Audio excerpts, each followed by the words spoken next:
Hello guys, this is your friend Naruto Audio Fanfics and we are back with a new fanfic.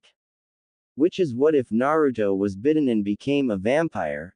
Uzumaki Naruto, Hinata Hyuga, Sakura Haruno, Ino Yamanaka, Tamari, Tenten, Enko Mitarashi, Tsunade, Konoha Heroines and the Dark Enemy Beyond Akatsuki, Part 2. And if you enjoy this fanfic then please press the like button and subscribe to my channel for more fanfic like this. And now let's start the fanfic. She felt like she was falling and darkness closed in on her. Shizune opened her eyes. She was in a massive room. With bright, hospital white walls and medical equipment all over the place. Turning around, it became clear that the room was empty. Shizune heard a voice come from behind her. She whipped around. Take it easy. I'm on your side. Who are you? Answer me now. Well, you could call me Shizune, but that would get confusing. How about you call me Shizu? What are you talking about? Are you trying to say that you are me? 'Cause even though you look like me, I would never wear that. Shizu looked down at herself. She was wearing a white skin-tight shirt that showed of her stomach. She was also wearing a wide black belt with ninja tools arranged on it. Last she was wearing a skirt also in white. Shizu asked, "What's wrong with what I'm wearing? I think it makes us look good." Us? Shizune asked this rhetorically. Shizu answered it anyway. Yes, us. Haven't you realized it yet? I am you, at least I have a fashion sense. Anyway, you need to drink something soon or you're going to collapse. Then I would have to take over for you. Shizune got a really bad feeling at that. What do you mean by, take over? I would think that it was clear what I meant. If you can't move then I'll move for you. I am looking out for our best interest after all. Shizune asked, are you the vampire part of my mind that takes over when I turn? Shizu seemed insulted. Who do you think you are? Talking to me like that? I'm the only one who has kept you sane for the past 3 or 4 days, you've been without blood. So what are you? The girl sighed and slipped off the table she was sitting on. Her bare feet made no sound as she walked towards her. Shizu pulled off her top exposing her. She said, now we both know exactly how our look. You've looked at yourself in the mirror enough. Shizune had to admit that they were physically identical. Now look. Shizu smiled showing long pearly white fangs. Then she showed off her claws. I am you, just with a few extras. Something occurred to Shizune. Let me ask, do vampires normally have you? No. You are special. Well, you and the others that have Naruto's blood. If you really want to know I'll tell you. Naruto's demon blood altered the vampire blood in him. So naturally when he bit others, it transferred. Is that why the cure didn't work? Shizu seemed pensive. She walked past Shizune still thinking. As she walked she started humming. After a few moments she hopped up on a lab table cross-legged. She then assumed the thinker pose. Well, I'm not sure. Even though I'm you, I'm not just like you as far as how I think. I have all your memories, but I'm more action-oriented. What is that supposed to mean? Shizu pulled her top back down and grinned. Let me put it this way. I am part of your personality that has been given form inside your mind. I suppose that means that, given the way I think, I'm your emotional side. I don't really have the concentration to figure out stuff like that. They both stayed silent for a moment then Shizune asked, so do I have to drink blood to survive? Shizu frowned. Yeah, you have to drink blood. I would say about once or twice a day to be satisfied. And once every 2 days to stay healthy. Oh, and by the way, because Naruto bit you, you will never fully turn. That surprised Shizune. Never. What does that even mean? You know, vampires lose their minds when they fully turn.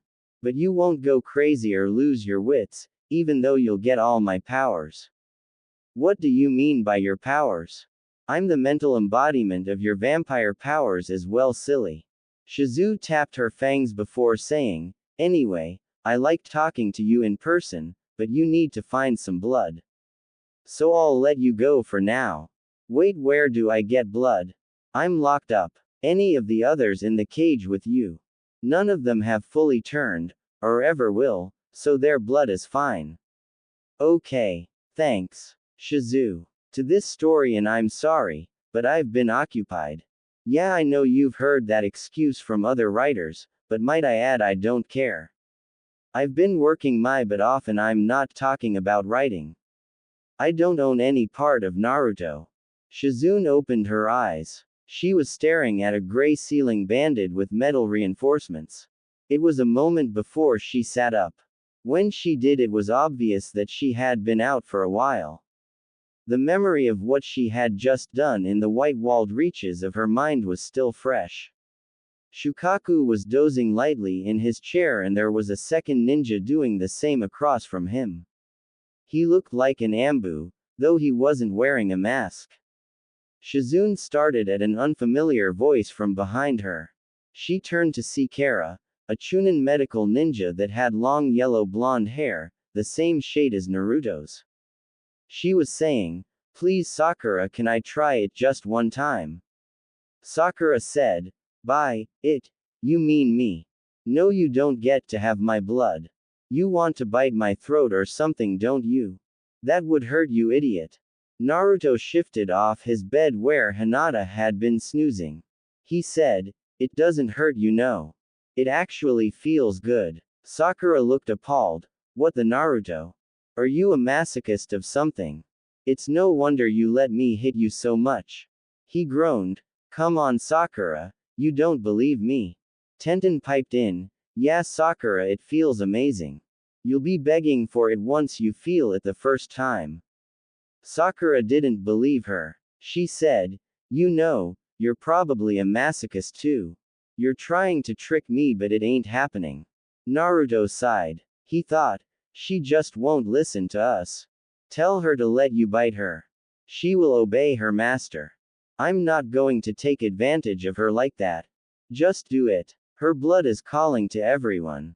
It's selfish of her to refuse. Naruto crossed his arms. He ordered, Sakura-chan, come here. She surprised everyone by quickly coming to sit right next to him. She asked, yes, Naruto. He said, give me a taste. He put a bit of force into his voice. It seemed to work perfectly. Sakura nodded and leaned in, tilting her head to the side. As Tenten, Kara, and Ami watched, Naruto put his lips to her neck, letting his fangs slowly sink into her tender flesh. Sakura closed her eyes. She was expecting pain, but soon it felt as though her body was heating up. The warmth radiating from her neck. Naruto drank deeply. Now that he had tasted her, he didn't want to stop. She was delicious. Sakura moaned and bit her lip. Blood from her mouth dripped onto her thigh. Kara sensed her complete detachment from reality. She leaned over and licked Sakura's leg. Sakura opened her eyes as Naruto pulled his fangs out. She saw Kara's blonde head bobbing as she licked the blood off her thigh. Sakura eye ticked and grabbed Kara's hair. She pulled her up, face to face, saying, that's not free, you know. With that, Sakura bit into Kara's shoulder. Kara looked mildly surprised, then the look steadily turned to dazed pleasure. Naruto saw it. Hey Sakura, you're drinking too much. Me and Ami both bit her already. Sakura detached from Kara's neck. The blonde girl pouted. Naruto. I was enjoying that. Sakura nodded, also pouting a bit. Sakura's lips were smeared with blood and fat red drops trailed down her neck. Naruto commented, geez Sakura, you're a bit messy. Sakura shrugged, so what? It's not like there's a book on vampire manners. Naruto was made a bit uneasy by her habit of getting blood all over herself. For one, it made his fangs ache even though he wasn't hungry. And second, because it would freak everyone else out. Naruto felt himself on the edge of a realization. He didn't know what it was that was hovering in the back of his mind, but it was getting bigger. Then it hit him. Watching Kara and Sakura arguing about proper manners and what should be proper for vampires, they had all adjusted to being vampires so quickly. Far quicker than he had. And there was another thing hovering in his mind. I haven't heard so much as a peep out of Kyuubi since well before this incident started. In fact, I haven't heard from him in over a year. I was too focused on trying to evade everyone, training in secret, taking missions outside the village. I didn't even notice when the Kyuubi stopped chatting with me. A low growl came from his thoughts. So you think I'm gone, do you? Kyuubi huffed. Stupid kit. Naruto was overcome with relief at hearing Kyuubi's voice. Thank Kami it was you who spoke up. I was getting edgy with that other voice always butting in. Naruto let himself fall inside his mind. He splashed down an instant later to see the nine-tailed fox leisurely prodding a figure inside his cage. Surprised, Naruto strode forward to see who it was. As he approached, he saw what looked like himself. Except he was wearing armored black robes with an orange stripe down the sides. The massive fox asked, "Who is this being Naruto? He has been here for over 2 years, but he has always sulked in the shadows. However, less than a week ago he began to move closer and closer. Now he is inside my cage." The figure inside the cage growled, "It's this damn seal. I came only a fraction too close and I was sucked in." Naruto said, "I'm pretty sure I know who he is." He turned to look at the darker version of himself. "You're the vampire inside me that keeps on telling me stuff." "Exactly. Now get me out of this cage. This giant fur ball is annoying." Kyuubi looked down at him. The fox said, "If you didn't enter of your own free will, then there is no escape. This cage binds me, the mightiest of demons. For you, it is impossible to exit here."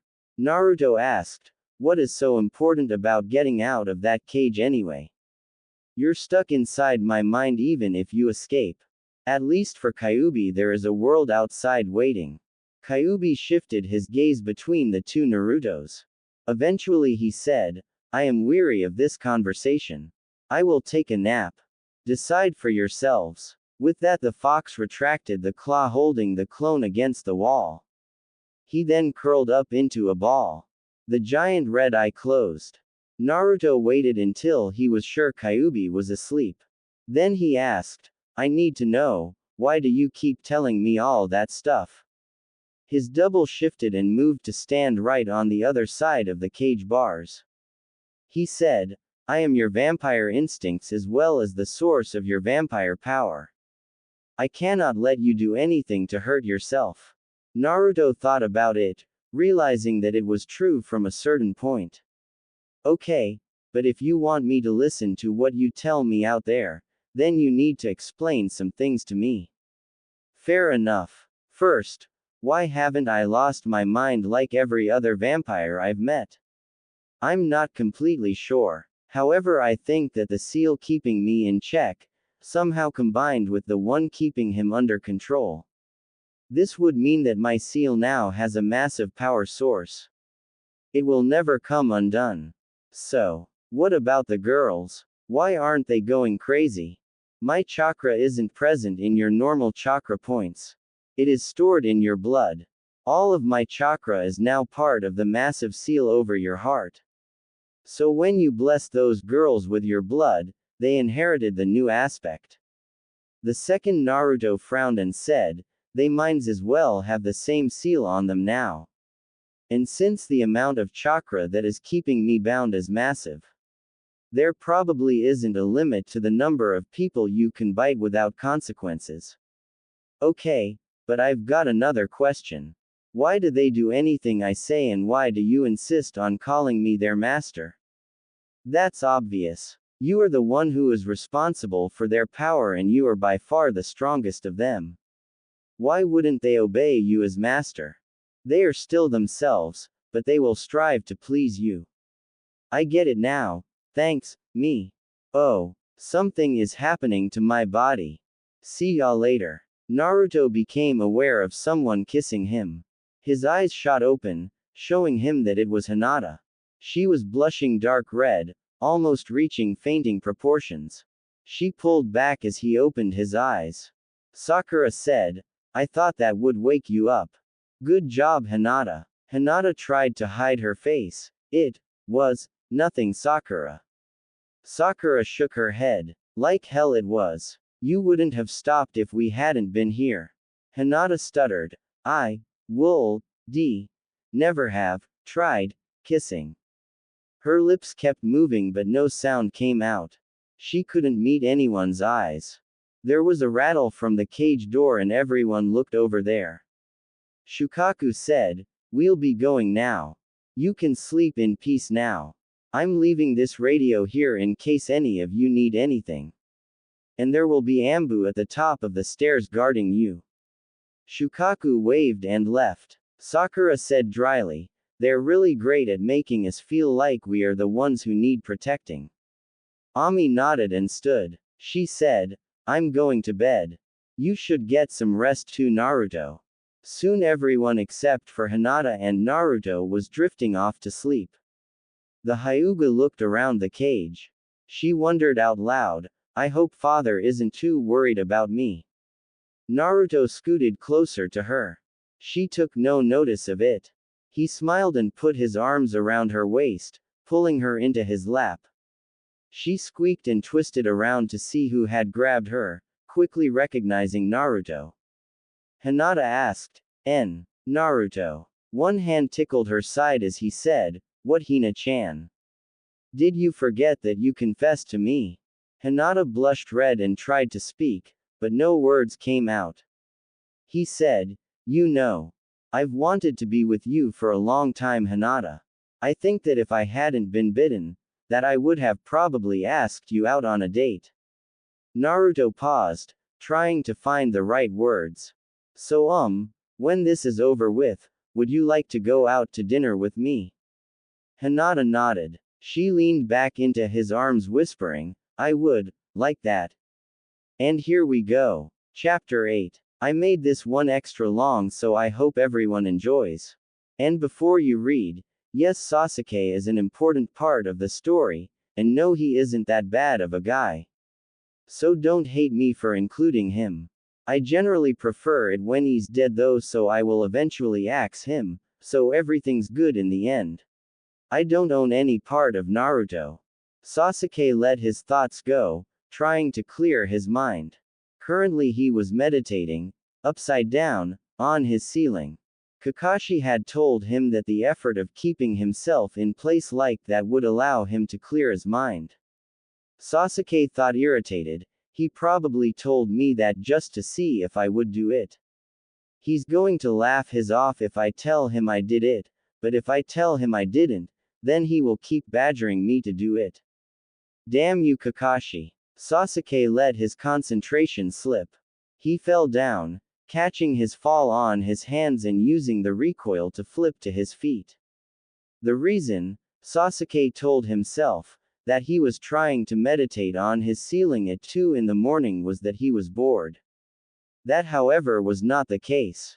He would never tell anyone, not even his kids, if ever had any, that he was worried about Naruto and Sakura.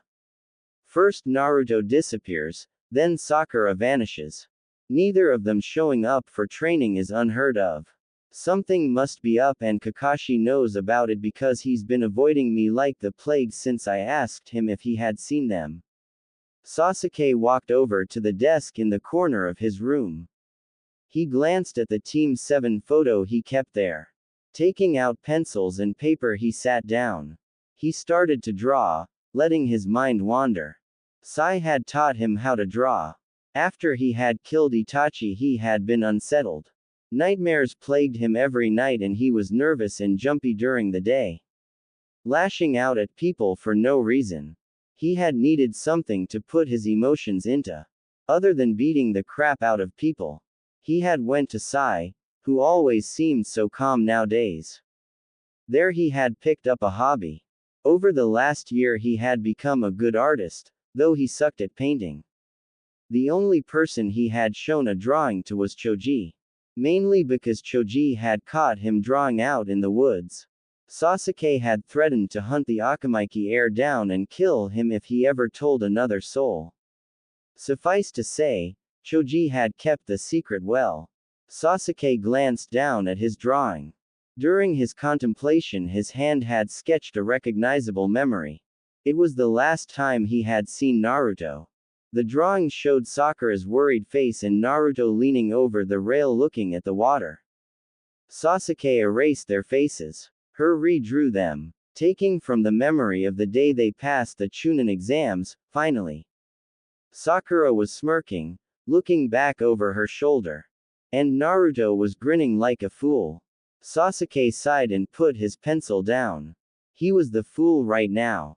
He knew that he wasn't going to be able to sleep or concentrate until he figured out what his teammates were up to. He stood up and slipped on a black jacket with his clan symbol on it. He stalked out of his room. He headed to Hokage Tower. The first thing he would do was make sure they weren't on a mission. Then he could expand his search. Sakura was unhappy. Come on, just let me go.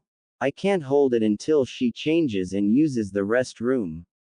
She takes forever to change. Inoichi was fast wearing down. He thought, thank the kami that Ino is my daughter instead of Sakura. She was just about unbearable to stand next to.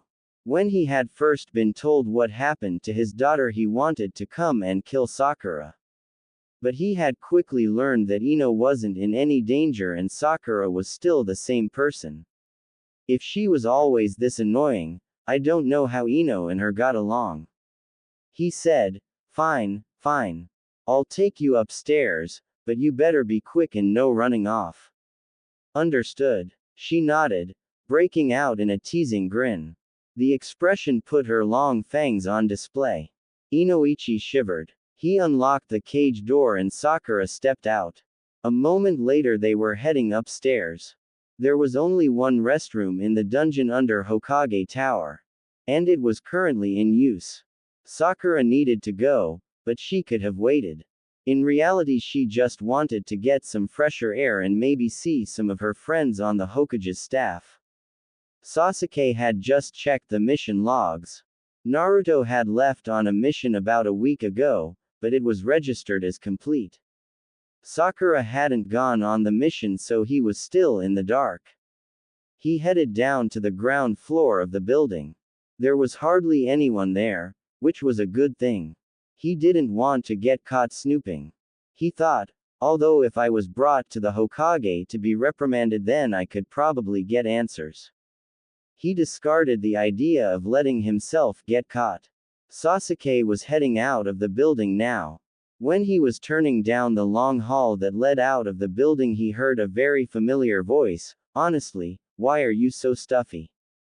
It's only a few floors. And no one is around. Why are we sneaking? Sasuke dashed down to his left towards the voice. He came to a halt at an intersection of hallways and heard a shout.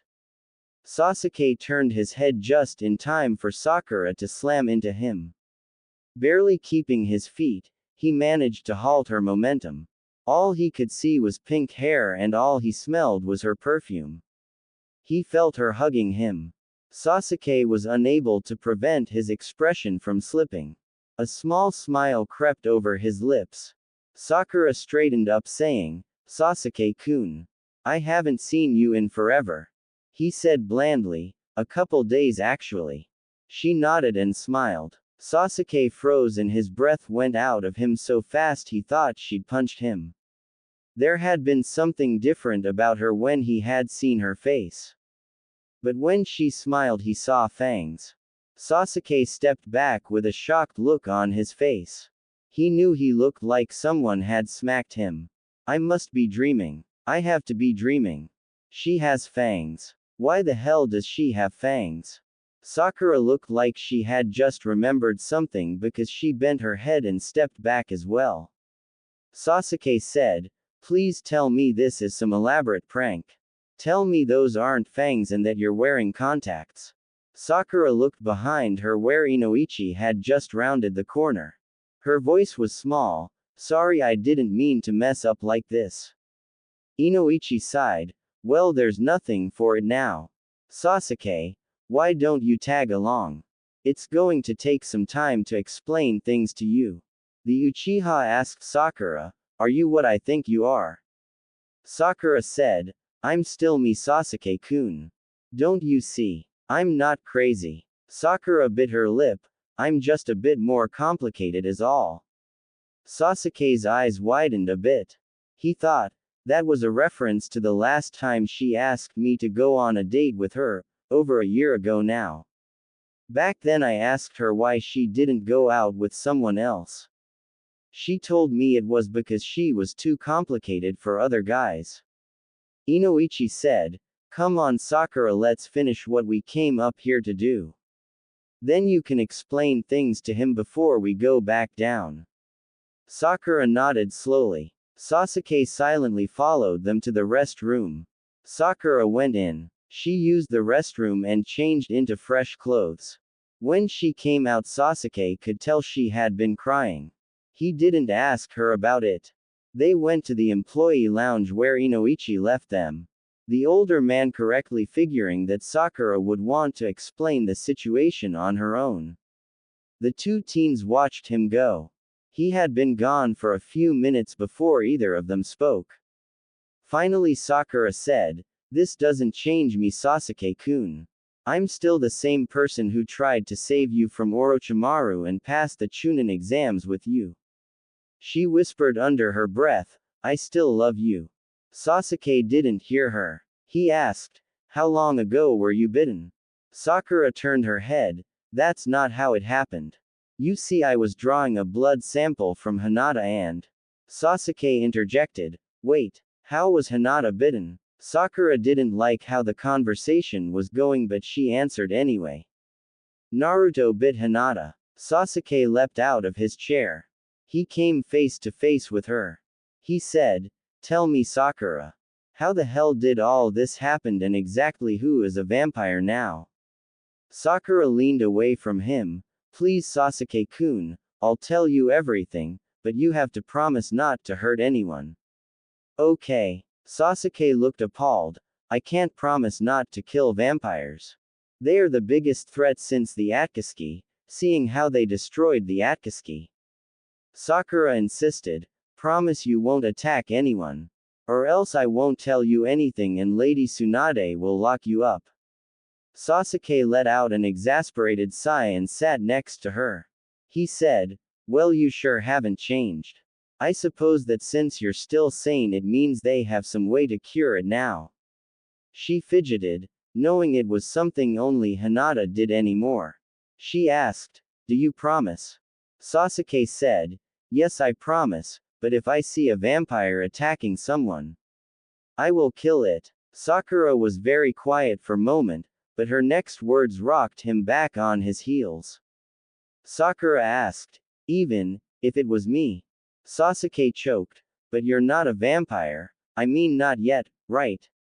Sakura got past the lump in her throat and said, when I accidentally injected myself with Hinata's blood. I wasn't able to control myself. I was so thirsty, I wasn't able to. I bit Ino and escaped while everyone was sleeping. She paused for a moment before continuing, I killed 6 people after that. Then I was outside and I went to the hot springs. I didn't think anyone would be around. But Tenten showed up. I attacked her, but she thought we were just wrestling. She couldn't defend herself. So I bit her too. Then I left and Kakashi-sensei, Asuma, and Kurenai caught me. They knocked me out and brought me to the cell under Hokage Tower where the others are being watched. Kurenai-sensei went to talk to the families of those who were involved, like Hinata's father. A heartbeat passed and Sasuke asked, how was Naruto infected?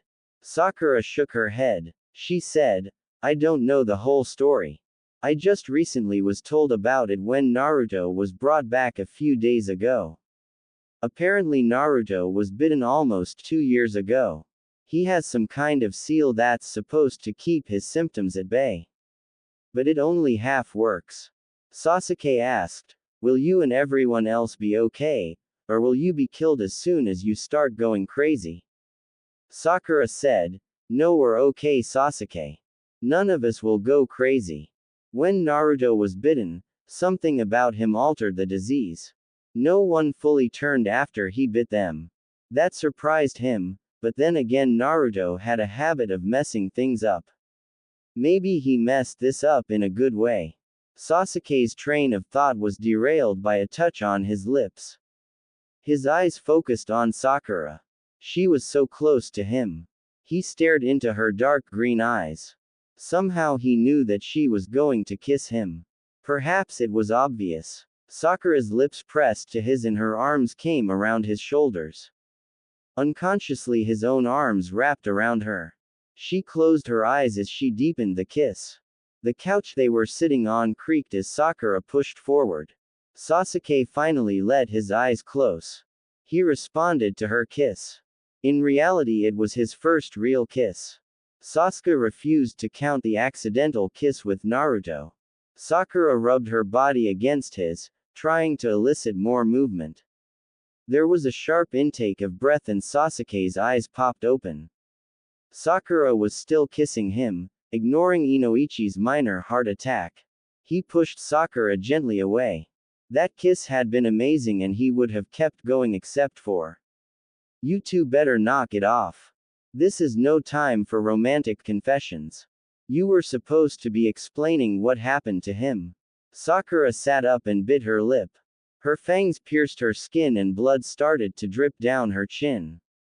She said, sorry, but I finished early. She looked away from him and towards Sasuke. He saw that her eyes had acquired a hungry cast, as though she were terribly thirsty. Then the implications hit him. She's a vampire, crazy or not. She said she couldn't control herself. Damn. Sasuke quickly had hold of her wrists. Inoichi was too well trained not to understand his intention. Sakura paid no mind to his tight grasp. She leaned forward and kissed him again. Her tongue explored his mouth. He tasted blood and turned his head to the side and spat. He prayed that it would be enough to infect him. Inoichi arrived and they both hustled Sakura downstairs. They were both lucky that she was too busy trying to make out with Sasuke to resist them. It still took a while to get her downstairs. The Ambu at the top of the stairs made no move as they approached, but his body language still managed to express surprise.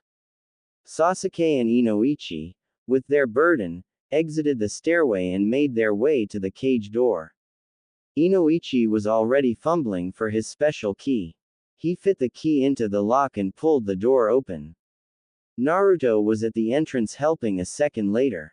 Sasuke didn't immediately see any difference in him, but he seemed just a bit off. Between the three of them, they removed Sakura from Sasuke and deposited her into the cage, locking it behind them. She practically clawed at the cage door, trying to get back to Sasuke.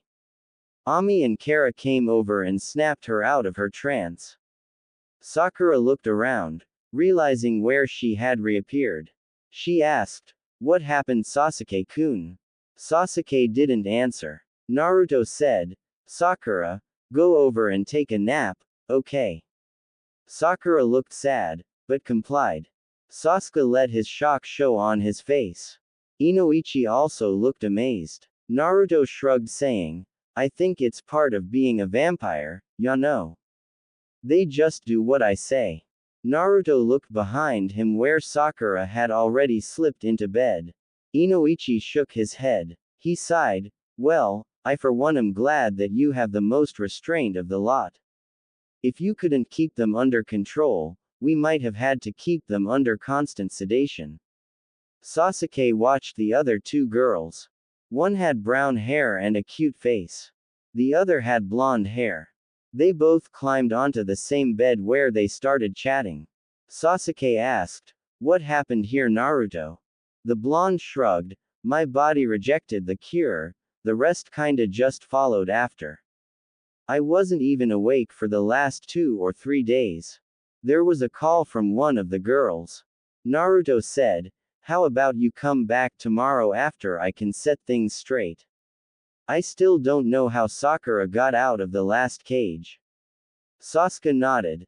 Then I'll come back tomorrow, but I want a full explanation.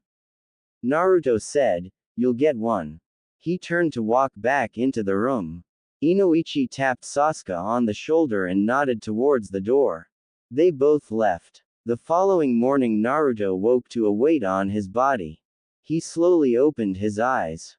There was no way to know what time it was, but it was still gloomy since the lights weren't on. Naruto tried to move his arms but found them also restricted. He raised his head to look.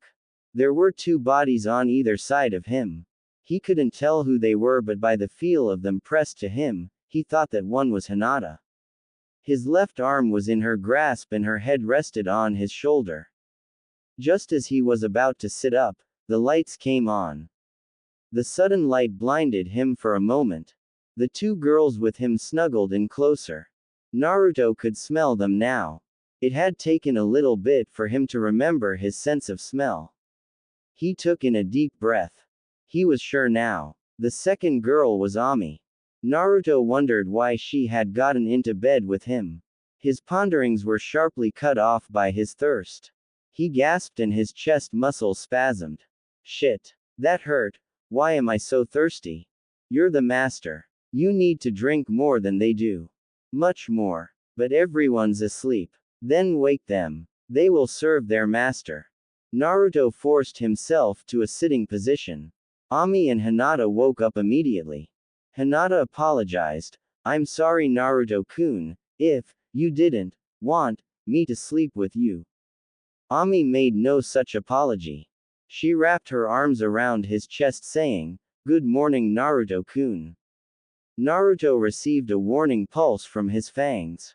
He said, I'm really thirsty so. Naruto took hold of Ami's shoulders and ducked his head into the hollow of her neck. She didn't even attempt to resist as he bit her. The long moan that Ami released following the bite woke Tenten and Sakura up. Tenten sat up and saw Naruto's face buried in the graceful curve of Ami's neck. She was startled by a voice in her head. Master is thirsty. Go offer your throat to him. You must please him. Tenten got out of bed and walked over to where Naruto still drank deeply from Ami. The other brown-haired girl was moaning in pleasure. She seemed unable to do anything besides whimper as Naruto withdrew. She fell back to her elbows as he looked around. Tenten threw herself into Naruto's arms, before he could make another move.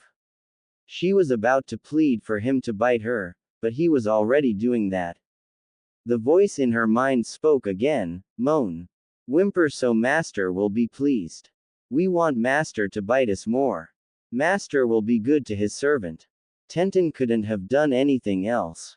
She moaned and whimpered, gasping as Naruto released her only to sink his fangs into a more sensitive spot. Tenten felt her core heat up in response to his attentions. Ami looked dazedly at Tenten, who had rudely butted in. But now Tenten was being reduced to an incoherent animal. Ami and Hinata saw the whisker marks on Naruto's cheeks darken and his pupils thin to slits. Naruto's claws dug into the soft skin on her arm and shoulder. The girls watched pensive, as Naruto tore himself away from Tenten. The weapon's mistress slipped down till she was lying on her side. Naruto had grabbed Hinata's face. He leaned forward to kiss her. Her blush, which had slowly began to recede after he bit Tenten, came rushing back. Naruto pulled her forward and moved his lips to her neck. He kissed her, nibbling the skin, before biting down. Sakura observed as he moved from girl to girl. Each time he drank till she dropped, then moved to the next one. She thought that he might come for her next. But by now everyone was awake, including Ino, who had woken for the first time since she was bitten. She stared at the scene in horrified awe. She thought, what is happening? Are they just letting him do that or were they drugged? Sakura bit me. So why am I still sane? I should have gone crazy, right? So what is happening to me? I'm so thirsty, but I don't feel like attacking. I just want to stay here like this and maybe they won't notice me. You can't deny what you're feeling. That lust is bubbling up. Now you want to drink, don't you? What the? Who is in my head? The voice replied, you can't meet me here, but I'll take you somewhere you can. Ino closed her eyes tightly and tried to banish the seductive voice from her mind. Go away. Go away. Go away. Hush hush now. No need to scream. Ino opened her eyes at the soft, pleasant sounding voice. She was sitting in the middle of an immense span of flowers. Every kind she could name, stretching in every direction. There was a girl sitting in front of her. Her blonde hair was long and straight. It drifted in a light breeze. Ino looked around. Where am I? The girl looked up. She smiled. Her face, her body, everything was the same. Ino realized she was staring at a carbon copy of herself. Wait. Not quite an exact copy. The duplicate brushed an errant strand of hair out of her eyes, with a small sharp claw. Her eyes were a blue, so deep that Ino imagined her own eyes looked dull in comparison. The girl said, you're in your mindscape. It's like your inner self. I brought you here. Normally you couldn't do this by yourself. Ino looked the girl up and down again. She had perfect skin and she appeared to be without flaws. Ino asked, who are you? Are you me? Ino quite liked the idea of being like this, perfect version of herself. Her copy picked a flower that grew right beside her. She sniffed it and tucked it behind her ear. She said, I am you, kind of. Well, I am part of you. She shrugged, the important part is that I care what happens to you. If you die, so do I. Get the picture? Ino really didn't get the picture, but she nodded. The girl sighed, you know I automatically know what you're thinking. I know that you don't get it. Ino sighed, then tell me exactly who you are and what you want with me. She felt that this was a reasonable thing to ask, considering the circumstances. You should put more trust in yourself. I am part of you, but I'm not completely one part. I'm little pieces of you. Your personality and your beliefs. As for what I want, she picked another flower and tucked it behind her ear with the first. I want to make sure you stay alive and happy. Ino nodded mutely. Then a thought occurred to her. The girl picked up on it and answered. Yes. Me being here has everything to do with Naruto. He's the reason for me existing. Ino asked, what do you mean by that? Did Naruto go inside my mind and screw things up? Exclamation mark quote. Calm down, okay. You were bitten and partially turned by Sakura. You remember that Sakura was injected with blood from Hinata, who was bitten by Naruto. And Naruto is a vampire. The dots slowly connected inside her head. Wait, I'm a vampire. Yep. Her copy answered her matter-of-factly. If it makes it easier for you, then you can think of me as the vampire part of you. Ino never imagined that the vampire part of her would be so nice, or cooperative, or perfect. Actually, your body looks just like this now. Ino looked down at herself. She was wearing her medical uniform, but she had no vampiric features. Silly, that form you have now is the manifestation of your human self. I, however, am what you look like in reality, as long as you don't starve yourself. She shrugged and straightened her yellow dress.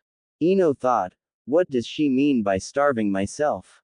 Oh, that, you're a vampire now, so you need to drink blood. If you don't, you will start to feel sick after a day or so. Then you will slowly starve without it. I have to drink blood. I can't do that. It's barbaric and evil. Nonsense. You might find that it's a lot better than you think. Naruto might let you bite him if you were nice. What do you mean? Naruto letting me bite him? Why would I want to? He is the master. His blood runs through our body, your body.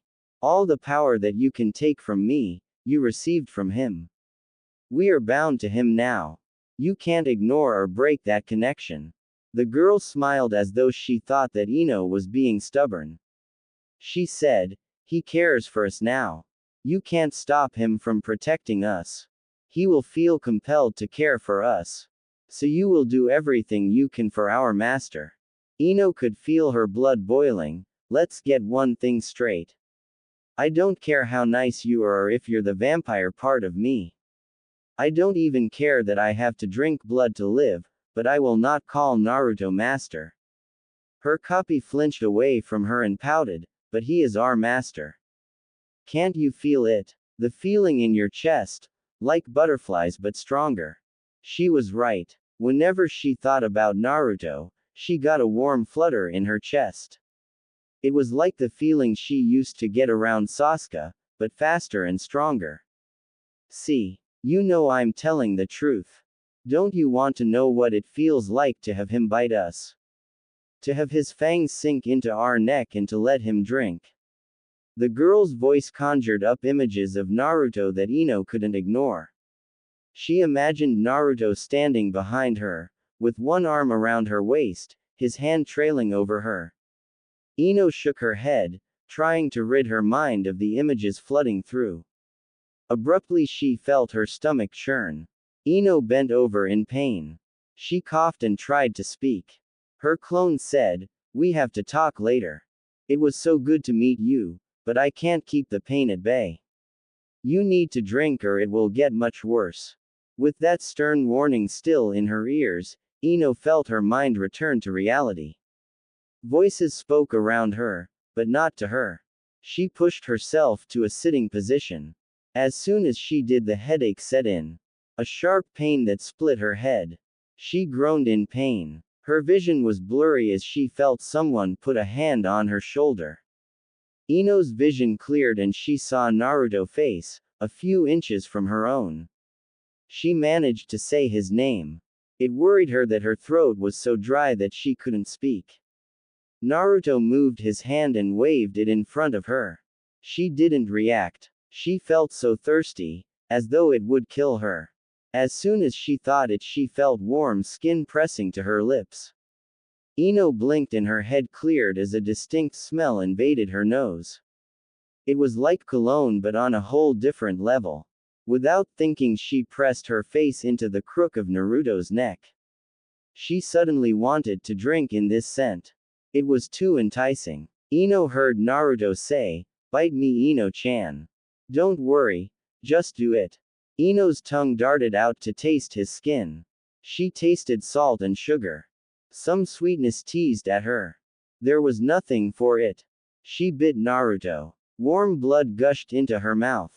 It only took a second for Ino to deepen the contact between them. Strength returned to her arms as she ran her hands up his shirt. Her hands ghosted over his chest. Understanding slowly came to her as she drank. Only Naruto can satisfy me. Master. Naruto let Ino drink. She wasn't taking a lot of blood. If anything, she was draining him of chakra. He felt Ino's hands creep up under his shirt. He tried not to think of her in an intimate way, but it was hard, so very hard. Especially since he had come to realize the degree of control he had over them. All the girls he could want were right here. They would gladly do anything he told them. It was maddening, trying to resist the temptation to become completely self-absorbed. As he tried not to think of her or even girls in particular, he thought he heard a voice in his head. Not the voice of Kyuubi or the vampire part of him. This voice was unmistakably female. He thought it was calling him. Naruto let himself drift inside his mind. An exercise that pervy sage had once taught him. Then the voice came again, "Master." That jolted him out of his trance faster than he thought possible. It had been Ino's voice, filled with need and desire. Ino was still feeding and her hands were making small circles under his shirt. Naruto looked up. Sakura and the other girls were watching him. They were also watching Ino. But most of all, they seemed to be waiting. Waiting for what? A word, an explanation, Far too simple not to be true. The word popped into his head. Harem. All of these girls. Ino, Sakura, Hinata, Tenten, Ami, Shizune, Kara. They all gulp serve me now. Naruto felt Ino pull away from him. Her claws scratched lightly across his abdomen as she withdrew. He could tell instinctively that right now, he could tell her to do anything. Anything he asked for, he would receive. Ino, or any of the other girls would jump to his command. They might even fight over who got to do it first. Something clicked into place in his head. I have my own personal harem. A harem? Me. Naruto Uzumaki. I don't want to give this up. I really like how things turned out. From behind him Ino asked, Master, is something wrong? Her words sent a pleasant chill down his spine. He thought, did she just call me master out loud? Kami, this can't be happening. This is just an elaborate wet dream. I'm about to wake up in the lab with Shizune and I'm going to be cured. Ino's question seemed to be the catalyst for the others to come in closer. Ami and Kara crowded in next to him. The other girls did the same in a moment. Hinata taking her place to his left. Her hands encircling his arm and her head on his shoulder was all he needed to assure himself of his decision. He said, Sakura, get the door open. She smiled, sure Naruto. Sakura darted over to the cage door and as he watched, slipped through the bars. Once on the other side she opened the door with a well-placed kick. She came back over saying, doors wide open. Master. The way she said it was languid and very enticing. Naruto blinked and smirked. Okay everyone, we are going to leave here for now. First we need to get out of here undetected. Tenten volunteered, I'll take care of the guards. She paused for a moment before adding, Master. Naruto felt a surge of power at that. He grinned and turned to Hinata. He said, Hinata-chan, I need you to go with Tenten to find the quickest and safest way out of the village. Clear a path for us. Hinata nodded and stepped off the bed to go. Naruto grabbed her and gave her a kiss before she could leave. She blushed and smiled shyly. Naruto watched her go. Kara asked, what do you want us to do? Naruto said, I want you, Ami, and Ino to gather supplies for at least a 3-day journey. Ino left with them as he finished speaking. Now only Sakura and Shizune remained. Shizune gave him a concerned look. She asked, what are you planning Naruto-kun? He said, I don't want to lose any of you so I decided that we should get out while we can. Sakura nodded, but looked a bit sad. Naruto caught the look. What's wrong Sakura-chan? She glanced at the ground as she said, well, I really want to go with you, but I also want to be with Sasuke-kun. I don't want to leave without him. Naruto thought about it. He couldn't force Sakura to come with him against her will. Well, he could but he wouldn't. But he also wanted her to come with him. Eventually he asked, which do you want more? An agonized frown creased her face, but after a moment she said, I want to be with Sasuke-kun. Naruto let his shoulders slump. He said, well Sakura-chan. I want you to come with me, but I won't make you come. He considered his options. How about this? You can stay here, or you can convince Sasuke to come with us. Sakura seemed to disbelieve him. You would let me stay here? Naruto nodded. She hugged him. Naruto let her do it, thinking that he probably wouldn't get another one. She said, wait for me Naruto-kun. I'll go find Sasuke. He watched her hurry off. When she was gone Shizune asked, where will we go? We won't have much time to get out or get hidden. He scratched the back of his head. I was kind of hoping that you had an idea of where we could lie low. She looked away from him. I don't know Mast. Naruto. There are a couple of places we could hide, but I'm not so sure if we should leave. Shizune was looking away, trying to think of something that would sway him. She didn't think that it would be easy or smart to run. She had several ideas of where they could go, but she felt as though it was a mistake to tell him. Naruto must have sensed that she was holding something back. He stepped off the bed and walked the short distance towards her. He pulled her into his embrace. Now that he was older, he was taller than her and she had to look up to meet his eyes. She craned her head to speak. Naruto kissed her on the lips. All of her objections to leaving were wiped away. She couldn't imagine being without him, without her master. Naruto noticed the sudden relaxing of her muscles. He reveled in the fact that he could do this with a simple kiss. She was at his mercy. Anything he wanted to do to her, he could do. And she would enjoy it. Naruto pushed one hand under the blue garment that covered her chest. He tickled her. Shizune's breath sped up and she put her head against his shoulder. After a minute he switched from teasing her ticklish sides to rubbing up and down around her. With his hand still massaging her, he slipped in behind her. He softly bit her neck. His other hand reached down and pressed between her legs. Her thighs pressed together, denying him entrance. He whispered in her ear, "Shizune-chan, open your legs for me." A massive blush was spreading over her face, but she complied. As he tormented her with his hands he asked, "Where should we go, Shizune-chan?" She whimpered, "Naruto. I can't. Naruto thought he understood, so he stilled his hands and simply rested his head in the hollow of her neck. When she had calmed down enough she said, "There is an old bunker where the Lord of the Land of Fire used to go in emergencies. It's not very far from the village, it's to the south." Shizune smothered a moan as Naruto bit her neck again. Her legs wanted to go out. She felt like collapsing. Naruto continued to speak, in between soft bites. "Can you take us there?" "Yes." He licked slowly up her neck, to the underside of her ear. He took the lobe in his teeth and nibbled. He released her saying, "That's great, Shizune. Now we can choose a path through the village."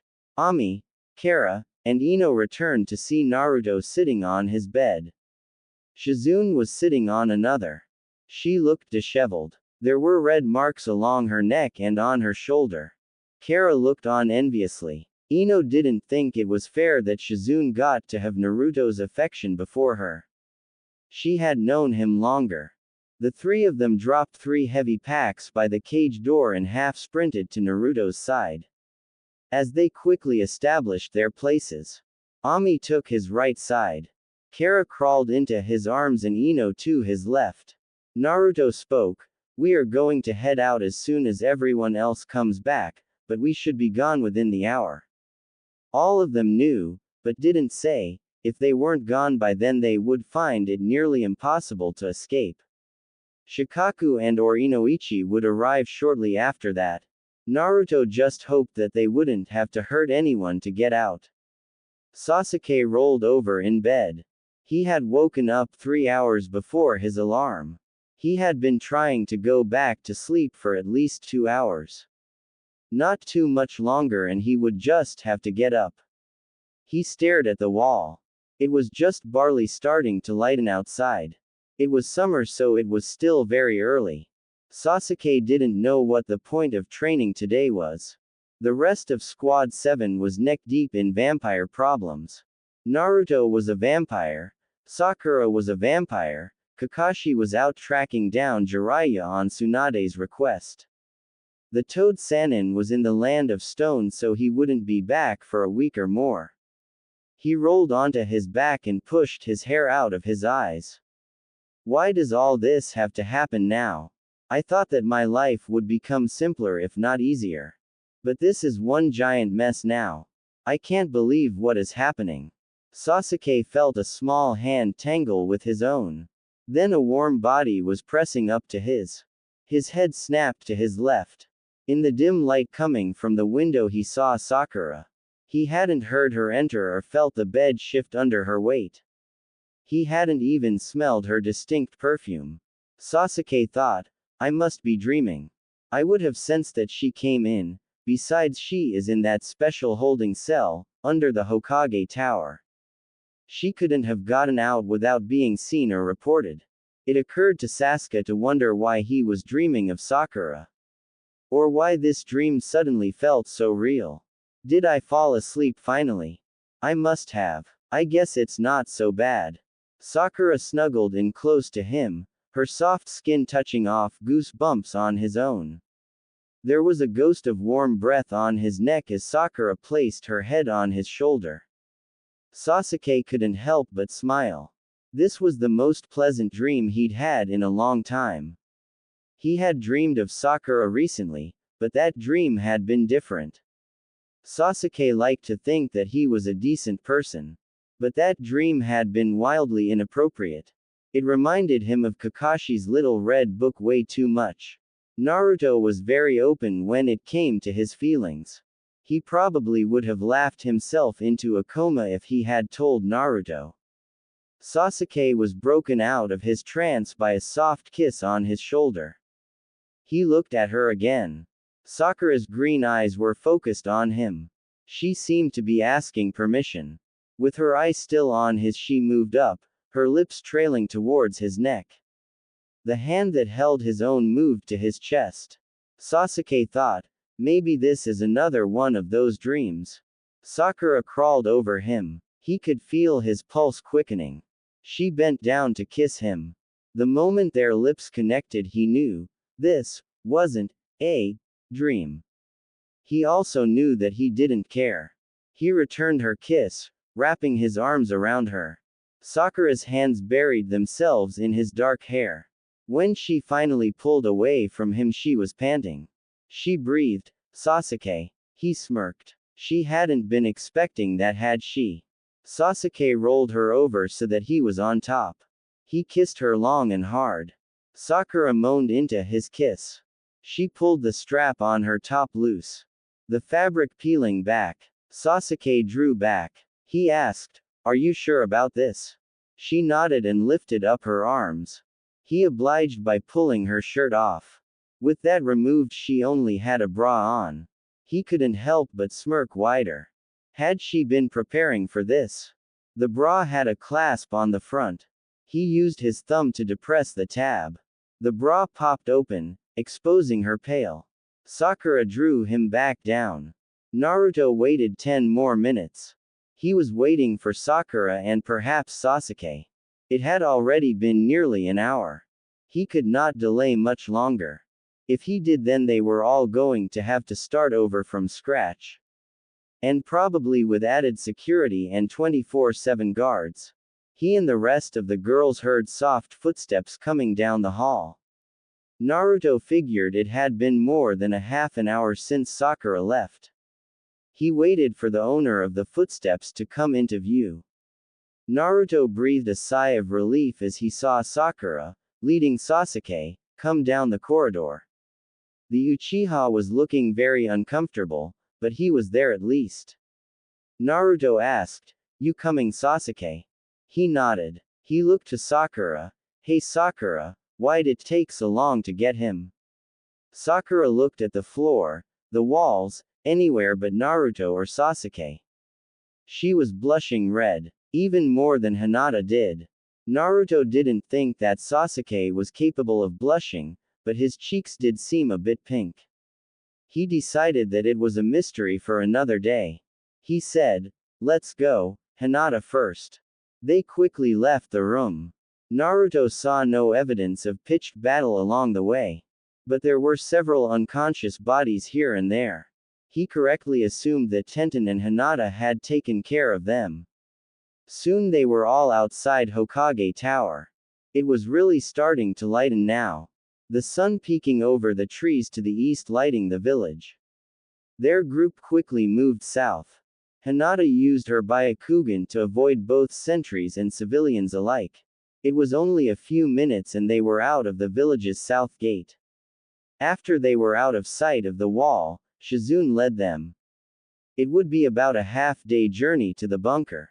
Hiyashi Hyuga, head of the Hyuga clan, strode at a measured but rapid pace. The Hokage's tower loomed before him. He felt like someone was twisting a hot knife in his back. His daughter Hinata had become strong. He had reinstated her as the heir to the Hyuga clan. He had even given her permission to train on her own, as a consideration to her wishes. He cared for her more than ever. And now she had disappeared, vanished into thin air. Tsunade wasn't giving him a straight answer, and he had started to believe that something was terribly wrong. By now he was tired of her stalling. He wanted answers, and by Kami, he would get them.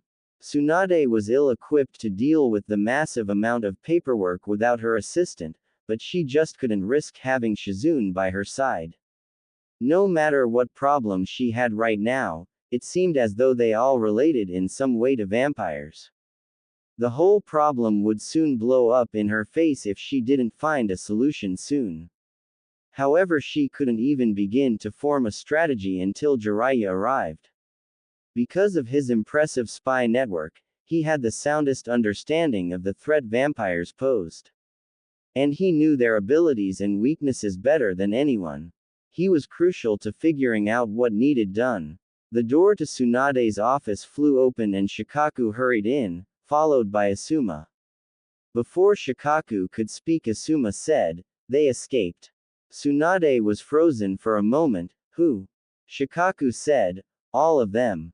They just vanished. We went to check on them and the cage was empty." Asuma added, "Plus we found about a dozen Ambu knocked out along the way." Tsunade cradled her head in her hands. She didn't have enough sake in her system to deal with this. Asuma turned just as the door opened again. Hiashi Hyuga entered. He looked so pissed, it was otherworldly. His pale gray eyes were set and angry. He asked, "Where is my daughter, Lady Tsunade?" The Hokage took one look at him and paled. She knew that he would accept nothing but the whole truth. She sighed. Shikaku muttered to himself and Asuma paced to the window. Hiashi asked again, "Where is my daughter?" Tsunade said, "I don't know." Hiashi grimaced, "So you were lying yesterday when you told me you knew exactly where she was?" She shook her head. "No, yesterday I did know exactly where she was. But she disappeared. I just found out before you came in." Hiashi turned to Asuma, "Do you know what happened to Hinata?" "Answer me. She has been gone far longer than she should have." "What do you know, Sarutobi?" Asuma said, "Hinata was bitten by a vampire while out on a mission. We have been keeping her, along with a few others who were bitten, in a special holding cell under this building. Somehow they all managed to escape this morning or late last night, without alerting anyone." The Hyuga clan leader felt the blood in his veins run cold. He quickly found a chair. He sank down into one by Tsunade's desk. He clutched his heart. "Why didn't you inform me?" Tsunade said, "None of them have lost their minds, Hiashi. They are still themselves so far as we can tell. Your daughter was fine last I saw." Hiashi looked up. "Do you mean she didn't fully turn?" She nodded, "But they still have most of the symptoms. Altered features, massive strength and speed, craving blood." Tsunade turned her wrist to show Hiashi. "Your daughter shattered the bones in my wrist just by squeezing. But after we knocked her out, she seemed to return to her old self. Shikaku says that she even was cuddling with Naruto." "Naruto? Was he bitten too? How did this happen? I thought Naruto was supposed to be even more skilled than you." Tsunade looked away. She said, "That's the thing. Naruto was the one who bit your daughter. He has been infected for the better part of 2 years, but we put a seal on him to stop the symptoms. We were even working on a cure. Your daughter was sent with the rest of her team to escort Naruto to a facility where he could be treated." Tsunade clenched her fist, but the cure failed. Naruto had some sort of reaction to it and went on a rampage. So far we have 7 confirmed victims, all of which were under quarantine. There was several minutes of complete silence. Shikaku said, Inoichi told me that Sasuke Uchiha was snooping around last night and met Sakura when he was taking her upstairs to change. Sakura explained the situation to him and he went home. On the condition that he would come back this morning to hear the full story. Shikaku turned to look at them. We all know that if Naruto is the most powerful shinobi in the Leaf, Sasuke is the second most powerful. And I'd like to know why Sasuke didn't show up this morning. Tsunade asked, do you really think that it's that important? Sasuke might have once served Orochimaru, but he is just as loyal to the Leaf as Naruto. Asuma said, Kakashi would know how to handle this. He know both of those boys better than anyone. Aggravated, Tsunade slammed her fist on the table, but he won't be here for at least a week. If Naruto and the rest of them left the village, they could be hidden away in any number of places by now. Shukaku agreed, none of them lost any of their abilities. If anything, they have all become stronger if our experience with Sakura and Hinata is anything to go by. If they did leave the village, it might be impossible to find them. Tsunade sighed and sat back in her chair. I still find all this hard to believe. Naruto seemed to be fine. He was thinking clearly, being helpful. What could convince him to leave and take everyone else? Hiashi asked, is there any way to track them? The silence that followed was answer enough. Hiashi cursed loudly. He stood up quickly and began pacing. Tsunade and Asuma watched him warily. Asuma said, there is nothing we can do at the moment. A civilian vampire can keep pace with a shinobi. A high Jonin level vampire could sprint for days without getting tired. If they wanted to, they could be in the land of wind by now. His tone of voice didn't resemble anything close to optimistic. It was 3 hours before anyone found a hint about where the escapees had gone. A piece of fabric, resembling part of a bandage, was found near the southern village gate. However, there was no real gain from this discovery. If they assumed that it was from Tenten, the only one who was injured, then it only proved that they left, going south. And that merely changed their task from inconceivable to impossible. There was a bit of good news and more bad news later on. All the Ambuhu had been knocked out as being healthy and safe. But it came as a shock when the medical nin in charge said that the Hyuga clan's secret technique had been used to paralyze them. Hiashi had been under the impression that Hinata had been taken against her will, but that was apparently untrue. The final nail in the coffin proved to be Sasuke. The Uchiha heir was gone. Tsunade herself inspected his apartment. She didn't explain her fears to the rest of them. She found a few pink hairs in the covers of the bed and she could smell the faint smell of strawberries. Sakura had been here and Tsunade would have bet her soul that she had convinced Sasuke to go with them.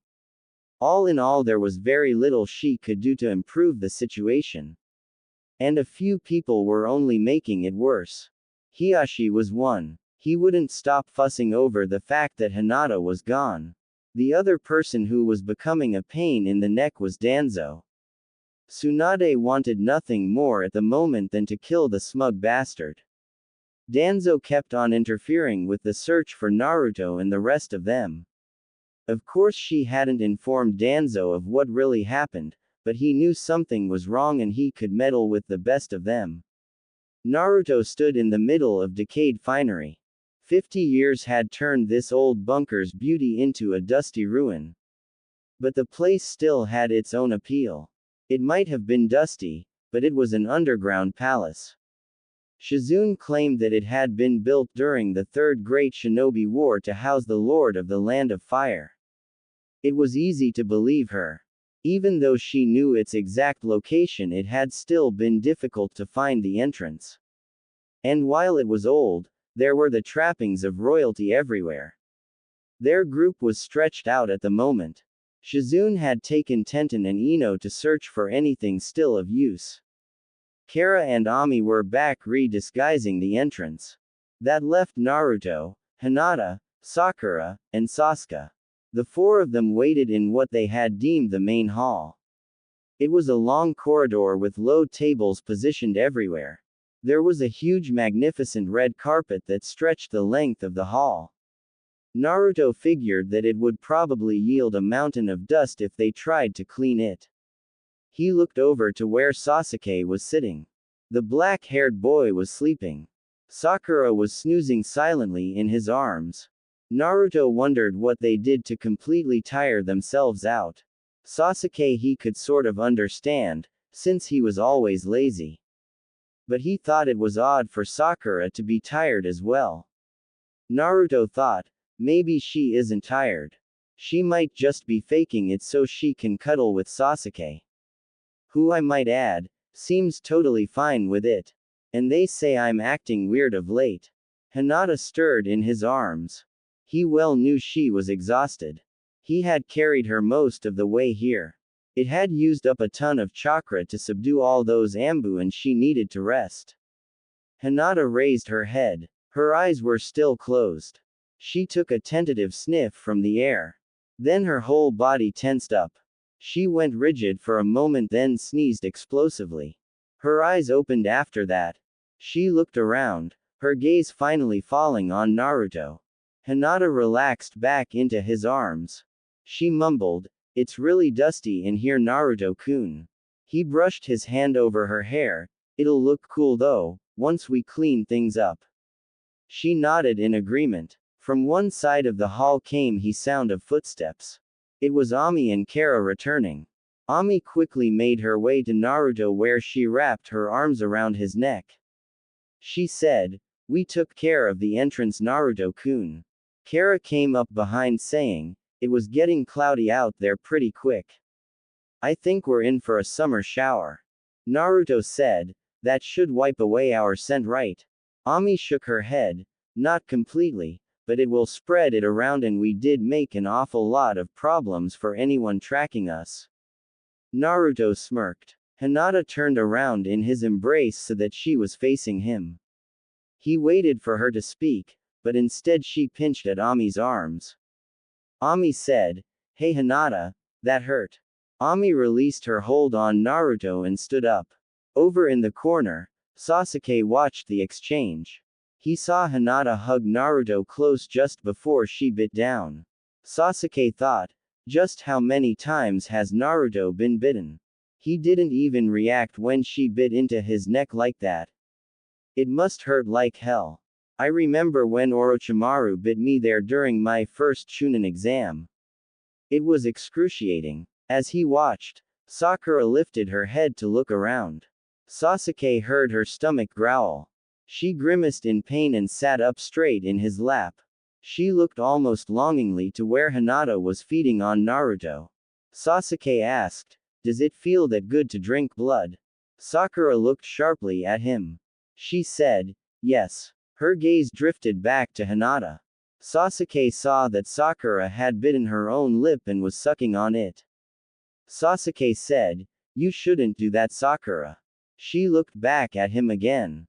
Her eyes were hungry. She gulped loudly. Sasuke suddenly realized that she might bite him right then, but from across the room Naruto said, "Kara-chan, would you let Sakura bite you so she doesn't hurt Sasuke?" Kara nodded. At the prospect of fresh blood, Sakura stopped admiring Sasuke's strong neck. Kara walked over and sat on the arm of the chair. Sasuke had a first-class view as Sakura smoothed Kara's long blonde hair out of the way. As Sakura's fangs pierced Kara's neck, the blonde moaned in pleasure, nearly falling off the chair. Blood dripped from the wound as Sakura drank. It seeped under the shirt that Kara was wearing and dripped down Sakura's chin. Sasuke felt Sakura shudder in delight as she greedily drank from Kara's neck. Soon, however, the blonde went limp in Sakura's arms. They both fell back in Sasuke's lap. Sakura was now liberally coated in thick red blood. Kara was fast asleep, Sasuke guessed from blood loss. Sakura giggled nervously and licked her lips.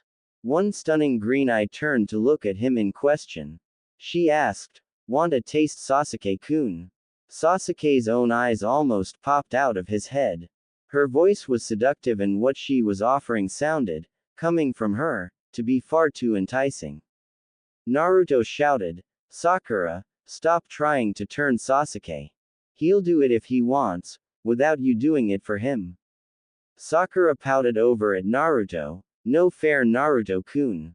She turned back to Sasuke, you are curious aren't you? Sasuke-kun, she nuzzled his chin. The problem for Sasuke was that he was indeed curious. About the power it granted, the way it felt, and maybe even just a little what it tasted like. Sasuke thought, what I curious about is how Naruto was even able to hear what she was saying from where he is. Hell, it's probably just part of being a vampire. As he thought that, Kara woke up and flopped, inelegantly, out of his lap. She stood up shakily asking, Sakura, grr. Why do you always have to take so much? Sakura grinned, it's not my fault that you taste like hot chocolate. Kara rubbed her neck, that's what I taste like. I thought all blood tasted the same. Sakura rolled her eyes, you should know better than that by now. Everyone tastes different. Kara looked wistfully over where Hinata was chatting with Naruto. She said, yeah, but I've only really tried biting Naruto-kun. Sasuke thought, what the hell does that doby taste like and why is Kara acting like it's liquid sugar or something? Another thought popped into his head, what does Sakura taste like? He quickly banished that thought to the back of his mind. He didn't want to know. Just then the door at the far end of the hall opened and Shizune, Ino, and Tenten came in. The three took seats around Naruto. Tenten sat on the arm of Naruto's chair. She sighed, Master, are you sure you weren't Lord of Fire in a previous life, cause we found about 6 lifetimes worth of ramen in the food storage. Naruto's eyes lit up with something akin to greed, but it quickly dissipated. He asked, did you find anything else in the way of supplies? Shizune nodded smiling, we found tons of supplies 3 floors down. They abandoned this place in a hurry, since it seems they left just about everything, Ino said, these old guys sure knew how to throw money around. They even have working restrooms here. Tenten added, and showers too, but they're as cold as ice. Naruto smiled, seems like this place has everything. Hey Ino-chan, what about bedrooms? Did you find everyone places to sleep? Ino bit her lip distractedly, well She shifted and seemed at once disappointed and very pleased. You see that's the thing. There's only like 4 beds in the whole place. We found a master bedroom that we all assumed was the Lord of Fire's room. And then there were a couple of other small bedrooms scattered among the different levels. If there was a place with a ton of sleeping space, we missed it. She went silent while everyone digested the news. Shizune said, I figured that Sasuke and Sakura could share a bed and that would leave 3 beds between 7 of us. Ami and Kara could take another. Me and Tenten could take the 3rd. And that leaves 3 people to the, master bedroom, which easily can fit 3 of us. Shizune looked around at them as if expecting objections. Sasuke shrugged at the same time that Sakura gave a quiet cheer. Ami and Kara shared a quick glance. Ino and Hinata, who hadn't been mentioned, but obviously went with Naruto, smiled. Tenten had to break the mood by saying, I'd rather stay with Naruto. That bed was huge. It could have easily fit 6 as 3. Tenten's reasoning for wanting to sleep with Naruto was rather off target, but no one challenged her claim to the size of the bed.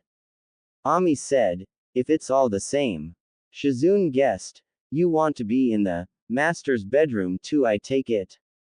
Shizune stressed the master and added an S for effect. The effect was Ami blushing red with embarrassment. She ducked her head, hiding behind Naruto. She muttered, Tenten started it. The weapons mistress's cheeks tinged pink at that. Everyone except Sasuke heard what Ami said. Kara tried to change the subject, how clean were the bedrooms? It's going to be dark outside in about 5 hours, so we need to get cleaning if they are as bad as this hall. Naruto whispered to Hinata, "Get up, okay? I need to do something." Hinata got out of his lap. Naruto stood up and walked a few paces to the left. Shadow Clone Jutsu. A huge puff of smoke filled the hall. When it had dissipated, there were at least 50 clones. Naruto said, "All right, I want this whole level clean, got it? Make it neat too."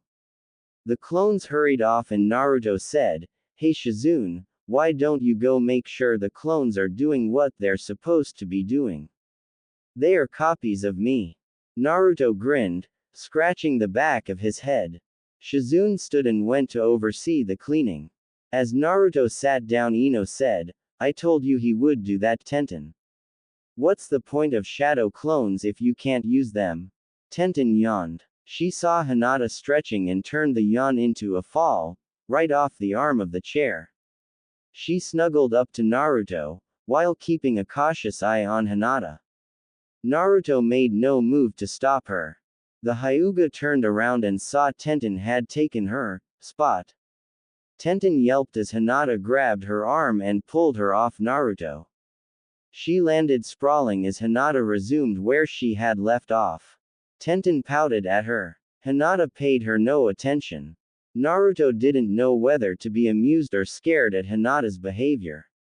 He thought, when did she become so bossy? Naruto's second self spoke up. She has decided that she is the most powerful of the girls, so she just asserted her dominance. Yeah, but Hinata isn't the dominant type. That wasn't really Hinata doing that. It was her vampire instincts telling her to do it. Oh. Hinata glanced at Tenten, who had scooted into another available chair. She thought, Naruto is mine. She won't take him from me. That's right, Hinata. Make sure the rest of them know that you're the master's favorite. Am I Naruto-kun's favorite? Yes. Can't you see that? You're the only one who he will always side with. You're the only one who can. Hinata. Hinata. Hello Earth to Hyuga. She sat up in his lap. Yes, Naruto-kun. He is master girl. Naruto said, I need to get up now. She acquiesced, getting off his lap and sitting on the floor next to his chair. Naruto motioned to Ino, could you show me where everything is? Ino jumped to her feet. Sure, Naruto. They walked out of the room, leaving the rest of them to wait. Ino showed Naruto around the massive underground structure floor by floor. There were 6 in all. Currently they were on the 3rd floor. Ino was telling him what they found on this floor. We didn't find much here, but one of the things that was interesting was this. She turned left suddenly. Naruto followed her down a short hall. She opened the door at the end. It was a closet, sort of. There were all kinds of weird tools on the wall. Naruto couldn't begin to identify them. He asked, what the heck are these for? Ino said, Shizune had no idea and neither did Tenten. Of course she thought they were exotic weapons of some sort. But I knew what they are. Naruto gave her a questioning look. Ino was chewing her lip. And holding her hands behind her back. Her eyes were cast down to the side. Naruto asked, what are they for Ino?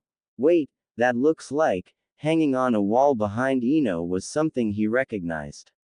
It was from a shop in Konoha that even he wasn't allowed in yet. It was a 2-foot length of thin nylon rope, with progressively larger red plastic balls going up its length. Naruto's jaw dropped. Now that he was thinking along those lines, the rest of the tools looked familiar. Ino said, I think you could put these to good use.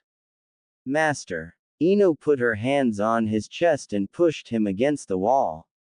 Shizune asked where Naruto was. And no one answered her. She asked where he had been going. Tenten told her she had went to show Naruto the layout of the bunker. She asked how long they had been gone. It turned out that he had been gone for over an hour.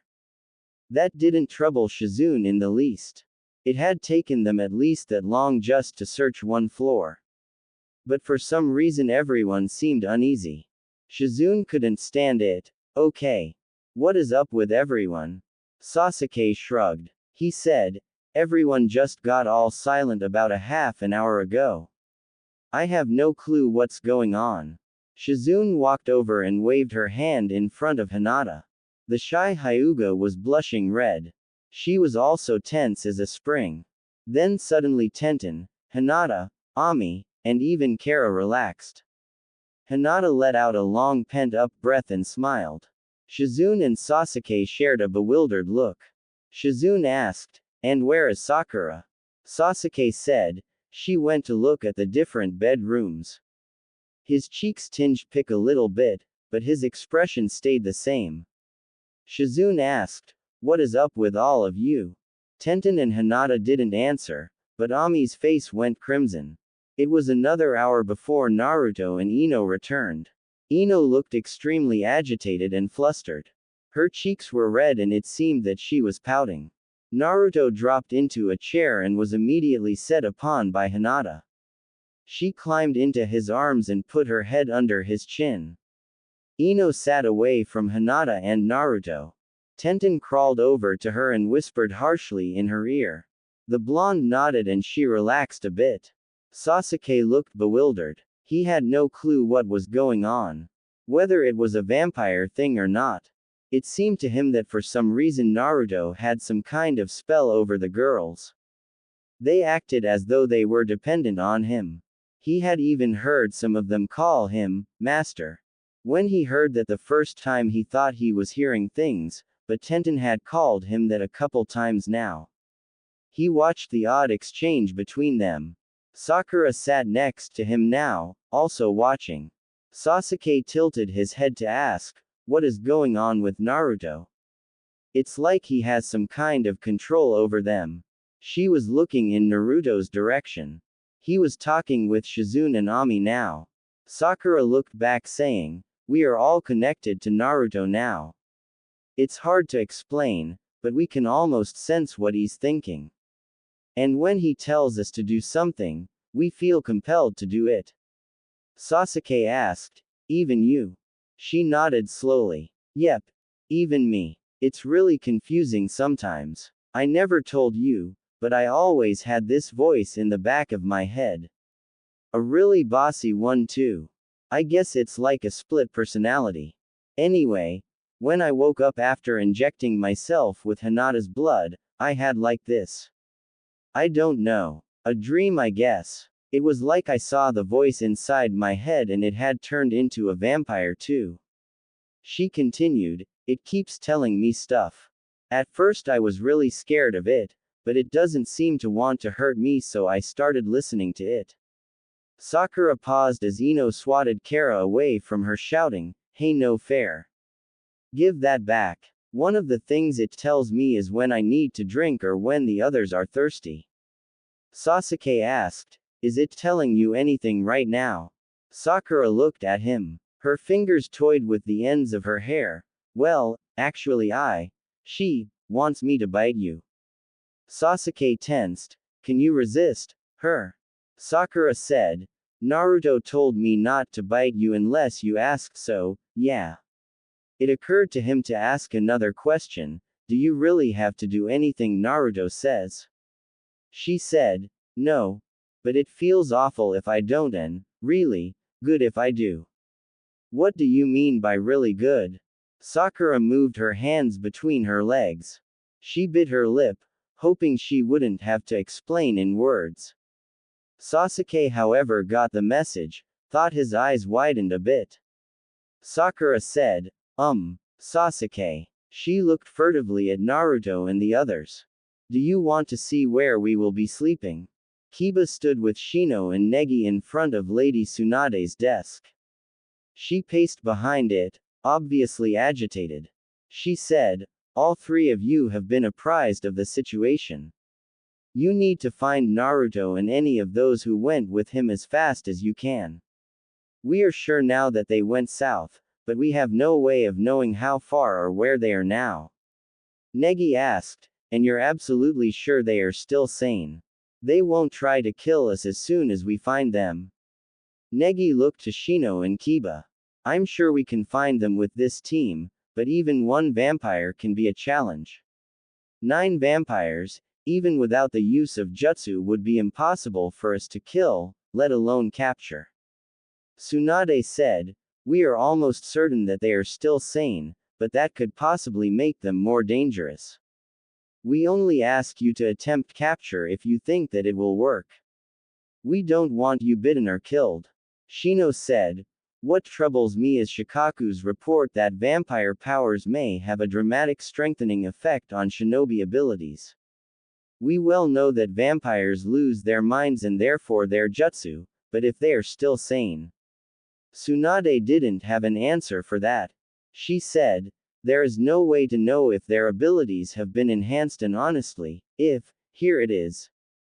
Ami's ability is similar to teleportation. If their powers are increased as much as Ami's was, then all 3 of you might not stand a chance against one of them.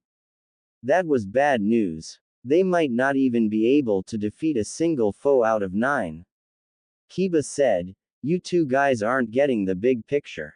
Tsunade, Negi, Shino, and Asuma looked at him.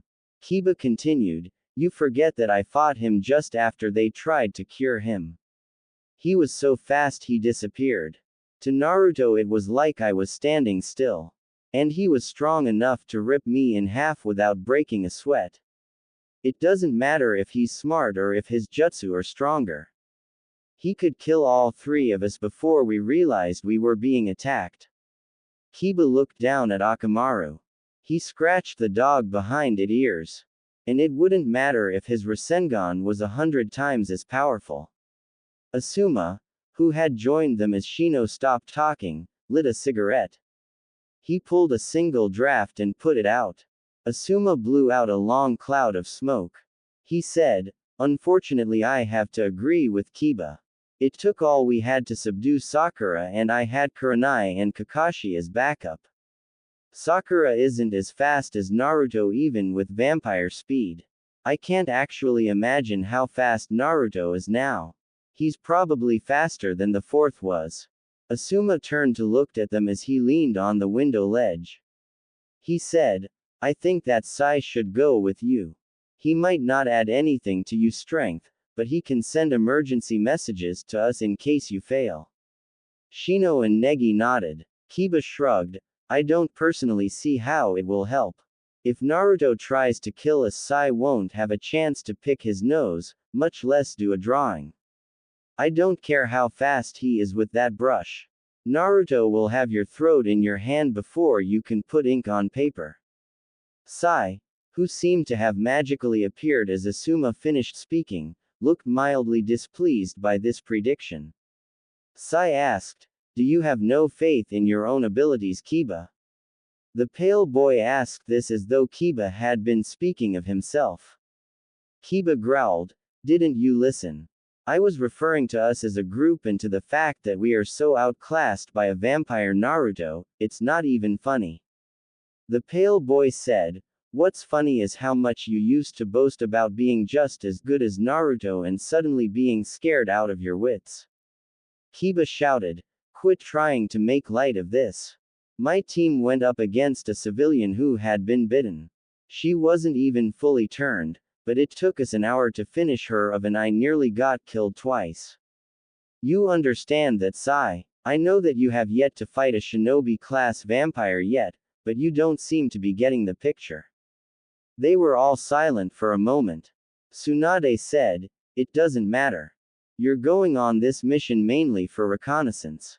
Capture is only if you see the opportunity and killing is a last resort. Sai, you will go with them and send periodic reports. Now go. The 4 shinobi left the room. Asuma sighed and asked, do you think it's wise to send Kiba on this mission, considering what Shino told us about his fight with Naruto? If Naruto's mental state has degraded, he might kill Kiba just for being there. Tsunade massaged her temples and pulled out her second bottle of sake that day. She said, if Naruto isn't in his right mind, I'm fairly sure that they're all dead. I'm staking a lot on Naruto staying sane through all this. She poured herself a shot and eased into her chair. Asuma raised an eyebrow. Are you sure you should be drinking again so soon? Tsunade laughed. Ha, this is only my second bottle today, by all accounts I'm sober. She put a hand to her forehead, disturbingly so. Kyoto Uzumaki was, perhaps, the most unlucky vampire in the history of vampires. He had been sent by his mother to the village hidden in the leaves. From where he lived it was a 13-day journey, but he had been dogged by misfortune. First, the ship he had chartered to reach the mainland had been attacked. He didn't know what by, but they had destroyed the vessel.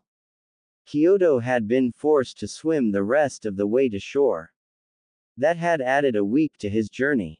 Not to mention how completely exhausted he was afterwards. Fortunately, he had found a sympathetic innkeeper who let him recover in his inn for free. But after he recovered, one of the locals discovered he had fangs. With a little luck and a big bribe, he convinced the innkeeper's daughter that he was perfectly safe. Then when he left the inn he was yet again discovered, due mainly to his bad habit of smiling. Kyoto was beginning to think of it as bad because every time he smiled, people tried to kill him. He managed to escape though. He was fast if nothing else. But then he was stabbed. Stabbed. By some little girl with a funny headband. Some little girl with blonde hair snuck up behind him and stabbed him in the back with a silver knife. It hurt like hell. Had he been any other vampire he knew, the little kunoichi would have been toast. As it was, he knocked her out cold and ran before more enemies showed up. Then to top it all, he had gotten sick. A vampire getting sick. When does that happen? Ever. Kyoto thought that vampires were supposed to be immune to all diseases, bugs, germs, etc. It had taken a month to shake that off. So now, at last, finally, he was at the Leaf Village. It had turned out to be a 2-month journey. He felt horrible, like someone had taken to him with a lead pipe and didn't stop beating him till his skin changed color. But here I am. Damn, it feels good to be almost done. Kyoto admired the simple, yet impressive gate into the Leaf Village. It was large and tan, and inside the gateway were 4 figures. One was wearing a dark brown jacket and was sitting astride a huge white dog. He looked kinda funny, with his little claws and tiny fangs. So that's what an Inuzuka looks like, huh? I would never have guessed, but the cheek marks give it away. The second figure was so obscured by clothing that only the bridge of his nose was visible. Kyoto had no clue who that was. The third one was pale as paper and wore a very girlish outfit. Form-fitting shirt and pants that left his stomach bare. He was also wearing the most unrealistic smile Kyoto had ever seen. The last one in the group was obviously a Hyuga. His pale gray eyes made it obvious. He also looked very severe. He had gray robes and wore his brown hair long. Unfortunately for Kyoto, he didn't match the description of either of the Hyuga he was supposed to look out for. Seeing how both Hyuga he was supposed to talk to were female, Kyoto belatedly realized that he had been still for too long. He had also been caught staring. The 4 shinobi were looking straight at him. A thought crossed his mind. Oh. Kiba sniffed the air. He said, I'm sure of it now, that kid is a vampire. Negi asked, what should we do? He's just standing there staring at us. It's like he's. Kiba said, yeah, it like he isn't a blood-crazed vampire at all. Shino said, he looks very calm and he not wearing a headband. I'm guessing that he's a civilian. Kiba said, yeah, but look at that hair. He can't be normal. Name one person you've even met with blood-red hair, who wasn't special. Shino sighed, even though it's stupid, Kiba is correct about that. I've never met anyone with red hair who wasn't mentally unstable. An image of a redhead fan girl with serious issues came to mind. Kyoto's sweat dropped. Are they really going to stand there debating my hair color? If they know I'm a vampire, then they should knew I can hear them. Kyoto felt like moving, but he decided to let them make the first move. He didn't want them attacking, thinking that he was hostile. Sai argued, "What is wrong with red hair? I think red is an excellent hair color. Just because you only know crazy red heads doesn't mean he's crazy." Kiba shrugged, "Well, I suppose there's only one way to find out, huh?" Shino said, "What are we going to do? Should we subdue him, attempt to talk, or kill him?" Kiba said, "Let's just kill him since he is. Hello. Are you just going to stand there debating me like old ladies, or are you planning on doing something?" The four of them stood there slack-jawed, except for Shino, who registered no expression. Negi looked to Shino. Can he actually hear us from this distance? Kyoto shouted, "I could eavesdrop on the people inside the village if I wanted to. Now are we going to talk or not?" Kiba said, "Come closer then." Kyoto shook his head, "Not unless you promise not to try and kill me." Negi asked, "Why would we promise that? We do not know your purpose here." Kyoto shouted, "I'll tell you that too if you promise not to kill me." Kiba whispered to Shino, "Make the promise, then if he makes a wrong move, I'll take him out. He doesn't seem to be very strong, otherwise he wouldn't want us to promise not to kill him." Kyoto shouted, "I heard that dog breath. And I'm not a civilian." Kiba cringed, "Damn, he's got good ears." Kyoto shouted again, "I've got a good nose too, and you smell worse than your dog." A vein popped on Kiba's forehead. He growled, "Just let me get my hands on that kid and I'll rip him apart." Almost as soon as he said it, they heard a barely audible, "It." The boy appeared within spitting distance of them.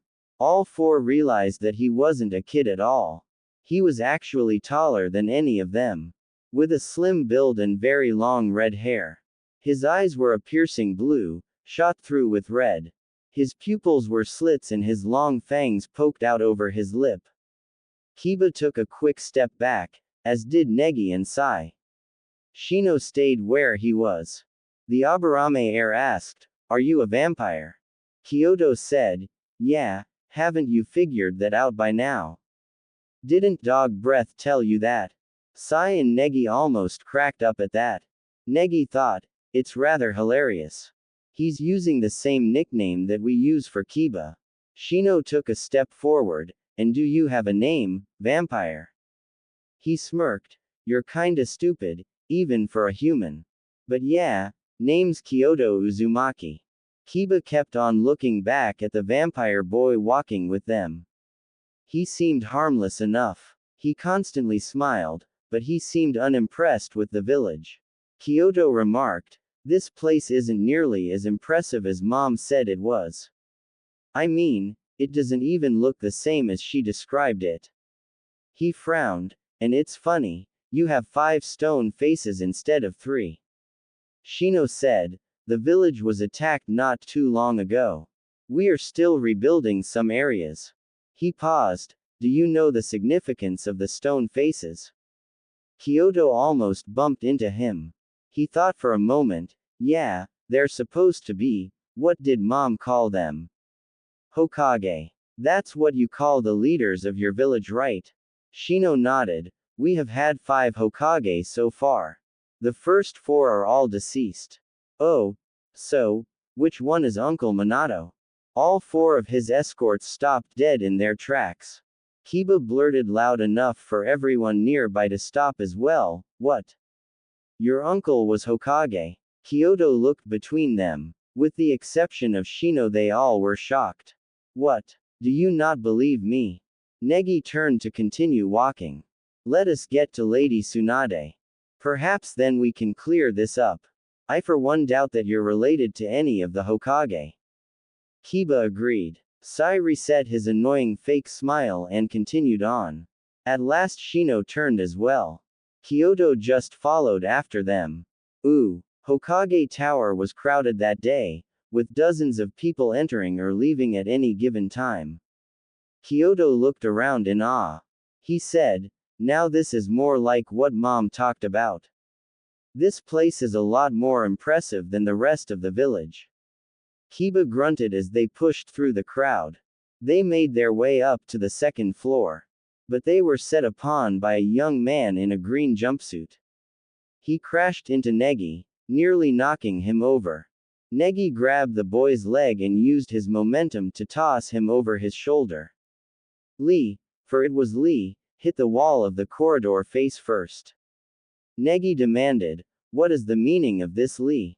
Lee was up in a split second. "Negi. The flames of youth are indeed strong within you. We must have a match." Kyoto and Kiba sweat dropped. Kyoto asked, "Who in Kami's name is this guy?" Shino said to Lee, "Lee, we're in the middle of a mission and we were already interrupted. We would appreciate it if you could wait to spar with Negi." Lee, looking incredibly disappointed, said, "Okay, but when you return, we will fight."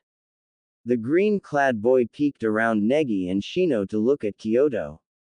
As if he hadn't just shouted at the top of his lungs his intention to fight, he asked, "Shino, who is this one?" He sighed, "Lee, this is Kyoto Uzumaki. Kyoto, this is Rock Lee." They stared at each other for a moment. Eventually Kyoto smiled and stretched his hand forward in greetings. Pleased to meet you, Lee." Kyoto's fangs glinted in the hallway light. There was a moment before Lee's fist came flying at his face. Kyoto registered to 180-degree turn. That was Lee's expression. Lee punched out and Kyoto, out of reflex, dodged it. Lee's next move was a low kick, but his opponent was already springing in the air. A second later Lee crashed into the hardwood of the hallway wall. Kyoto landed silently and stood up straight. People who had been walking by a moment before were stopped staring. Some of them recognized Lee. Those who did admired the speedy end to the most recent fight started by the lesser green beast of the leaf. Kyoto brushed off his shirt and pants. It was unnecessary, but he had been taught that nothing intimidated an opponent, like brushing yourself off after you kick there. Kiba closed his mouth and just stared at him dumbly. 1 second Lee had attacked, the next, he was out cold. A shout roared down the hall. Dynamic entry. Kyoto turned and planted his feet wide apart. He held out a hand and caught the flying kick. Then he levered his attacker over his head and flung him down the hall. There was a crash and a few shouts. Kyoto watched as an older copy of Lee stood up and assumed a fighting position. The man asked, "Who is this, who has been so youthful as to knock my student out with a single kick?" "I know not, but I might, guy, pronounce you to be a worthy adversary." Without further fanfare he charged. Kyoto sidestepped the first attack, ducked under a high kick, blocked a series of punches and, deciding to be cruel, head-butted the man in the face. The impact stopped him mid-swing. He stumbled back saying, "Amazing, he who shows such youth and imagination in his fighting. I declare to be truly strong." Guy's voice resumed a more normal tone. He said, "Damn, that hurt." He promptly fell flat on his back. Everyone in the hallway cheered, with the exception of his escorts.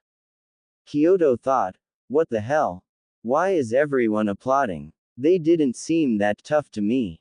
And the way they were talking. Was this some kind of joke?"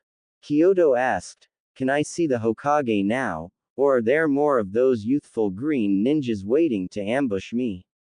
Negi cracked a weak smile. "I think that Lady Tsunade will see you now."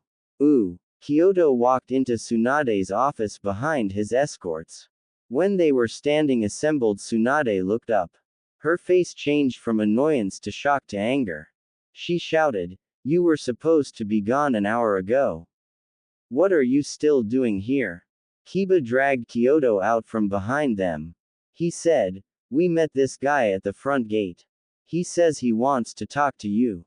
Kyoto looked her up and down. Her most distinguishing feature was a size that probably didn't have an official name. Followed by a diamond mark on her forehead, finished off with a scowl that could have burned through steel. She was to all appearances pissed off and ready to take it out on someone. Kyoto immediately regretted coming at this time. Something was obviously wrong at the moment. Tsunade regarded the boy. He looked to be 16 or 17 with crimson red hair and amazing blue eyes. He had a face that was less handsome than cute. He was wearing a blue shirt with a darker blue vest. He had black pants as well. On his belt were a variety of pouches and containers. He also had fangs. They poked out over his lip, making his look like a cartoon demon boy or something. She looked lower. He had sharp claws and lightly tanned skin. He was barefoot and seemed to be wearing weights on his legs. She asked, "Are you a vampire?" He nodded. Tsunade thought, "This is so unexpected. I can't begin to figure out what a vampire like him is doing here. He obviously isn't crazy or bloodthirsty. In fact, his face kind of reminds me of Naruto. Not to mention that he wants to talk to the Hokage. What is this about?" She asked. "What do you want here, vampire?" He grinned and said, "Well, there's actually several things I came here for, but I couldn't really do any of them without talking to the boss first." Tsunade crossed her hands over her desk. "Okay, what is the main reason you came here?" He scratched his head. "Well, you might think I'm a bit stupid for saying this, but I'm supposed to find my cousin, except I wasn't told his name, or what he looked like." Tsunade asked, "And who gave you this mission?" She was very interested to know who this vampire answered to. "My mom." An awkward silence stretched for a few minutes. Tsunade eventually asked, "And your mom is?" "Kura Uzumaki." Kyoto said, "My name is Kyoto Uzumaki." Tsunade let her jaw drop. She stood up and walked around the table to look him in the eye. "You're an Uzumaki. Where have you been hiding and when were you bitten? How is it that you're still sane?" Kyoto took a step backwards. He said, "First, we live a ways away. Our village is more than 2 weeks' travel from here, one way, and that's running the whole way. And second, what do you mean? When was I bitten? I was born a vampire, thank you very much." Kyoto thought that the Hokage must be off the reservation, because she wasn't making any sense. Tsunade along with everyone else seemed shocked by this. Kyoto asked, "What's wrong with you guys? Have you ever met a vampire before? 'Cause you don't seem to know much more than how to tell what I am." Tsunade asked, "Is your mother a vampire then? Does it pass down genetically?" Kyoto raised an eyebrow. "You know like nothing about vampires, don't you?" "Of course my mom's a vampire. So was my dad and his dad before him. So are my sisters and my cousins. The whole Uzumaki clan has always been vampires." "Geez, you didn't know that." There was another period of silence while Tsunade digested this information. She turned and walked back to her chair, where she sat down. When she had seated herself, she gestured for him to do the same. Kyoto hesitantly took a chair in front of her desk. When he too was seated, she said, "Now, since I apparently know nothing about vampires, please tell me all you can. We have been having quite a bad time with your kind here of late." Kyoto decided to start at the beginning. Ooh. Naruto looked through room after room. His clones had done a good job. Every inch of the place was clean. Of course, this was only half of the first floor. But the rest of the place could wait. Naruto just didn't know what they would be doing while they were hidden. This place was meant to house and protect the Lord of Fire, without ever making him feel that he was in danger. To that purpose, the entire bunker had been designed with an eye towards aesthetics instead of functionality. There wasn't even a training room in the entire bunker. He turned the corner and was presented with an intricate door. It had to be the biggest door in the bunker. And the carving on the front of it truly befitted a lord. Behind him, Ino said, "Here's the master bedroom." "Master." Hinata, who was hanging off his arm, said, "Ino. Don't be so." The blonde smirked. So what, Hinata? He's my master too, you know. Hinata turned red. That's not what I meant. And, you know it. Naruto purred. Okay, okay, can't we get along now? I just want us to be able to stay here without fighting all the time. He patted Hinata on the head. That means not getting so jealous. The doors swung inward as Naruto pushed them. He said to Ino, that also means, not trying to jump me whenever we're alone. Ino blushed before following Naruto into the bedroom. It was huge. There was a massive table that dominated one side. And opposite that was a high bed. It was huge, easily 10 feet across. He whistled. Geez, Tenten wasn't kidding. You could fit all 9 of us on this thing. Naruto walked to the bed and let himself fall forward onto it. He smiled as he bounced a bit. The blankets still smelled a bit dusty, but they were very soft. A sigh escaped Ino as she jumped on the bed next to him. She stretched, saying, "Isn't this nice? It's so much bigger than my bed at home.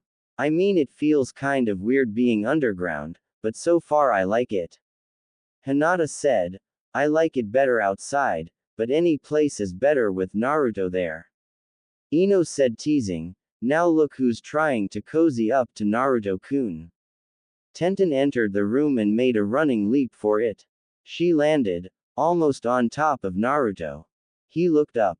His head was directly between her legs. His nose was 2 inches from her panties.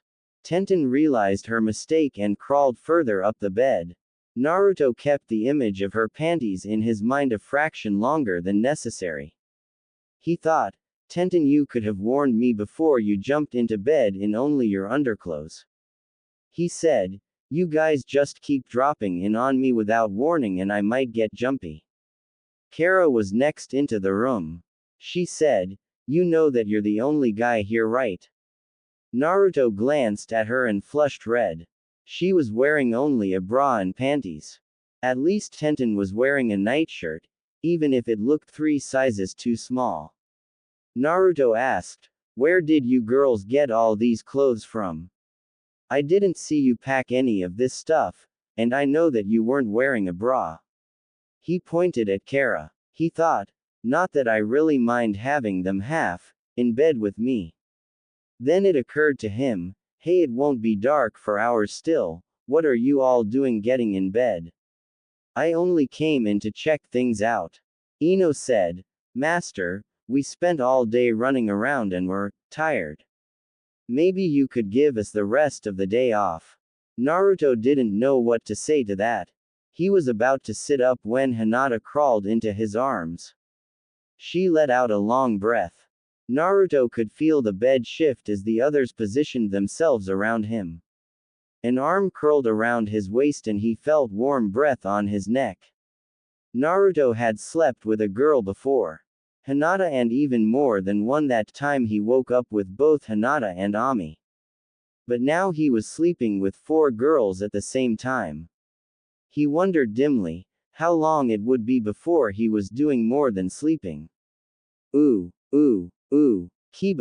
Shino, Negi, and Sed took seats so that they could listen to Kyoto's explanation.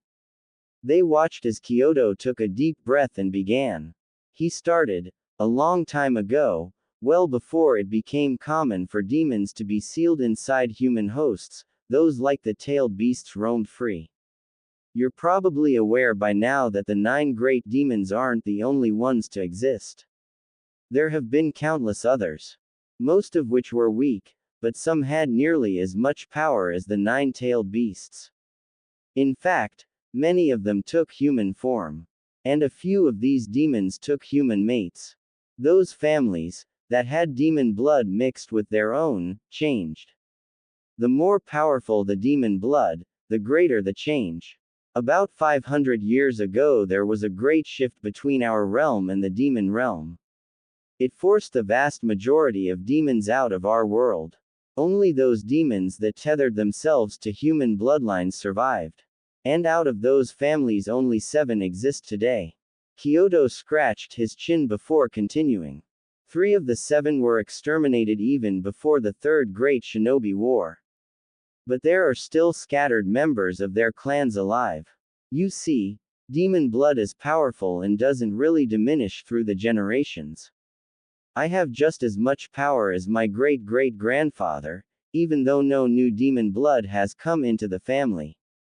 Of the 4 great demon families, 3 reside in the land of fire. The abilities and appearance of each family is greatly affected by the demon in our blood. For instance, the Hyuga clan is the 4th most powerful of the 7 families.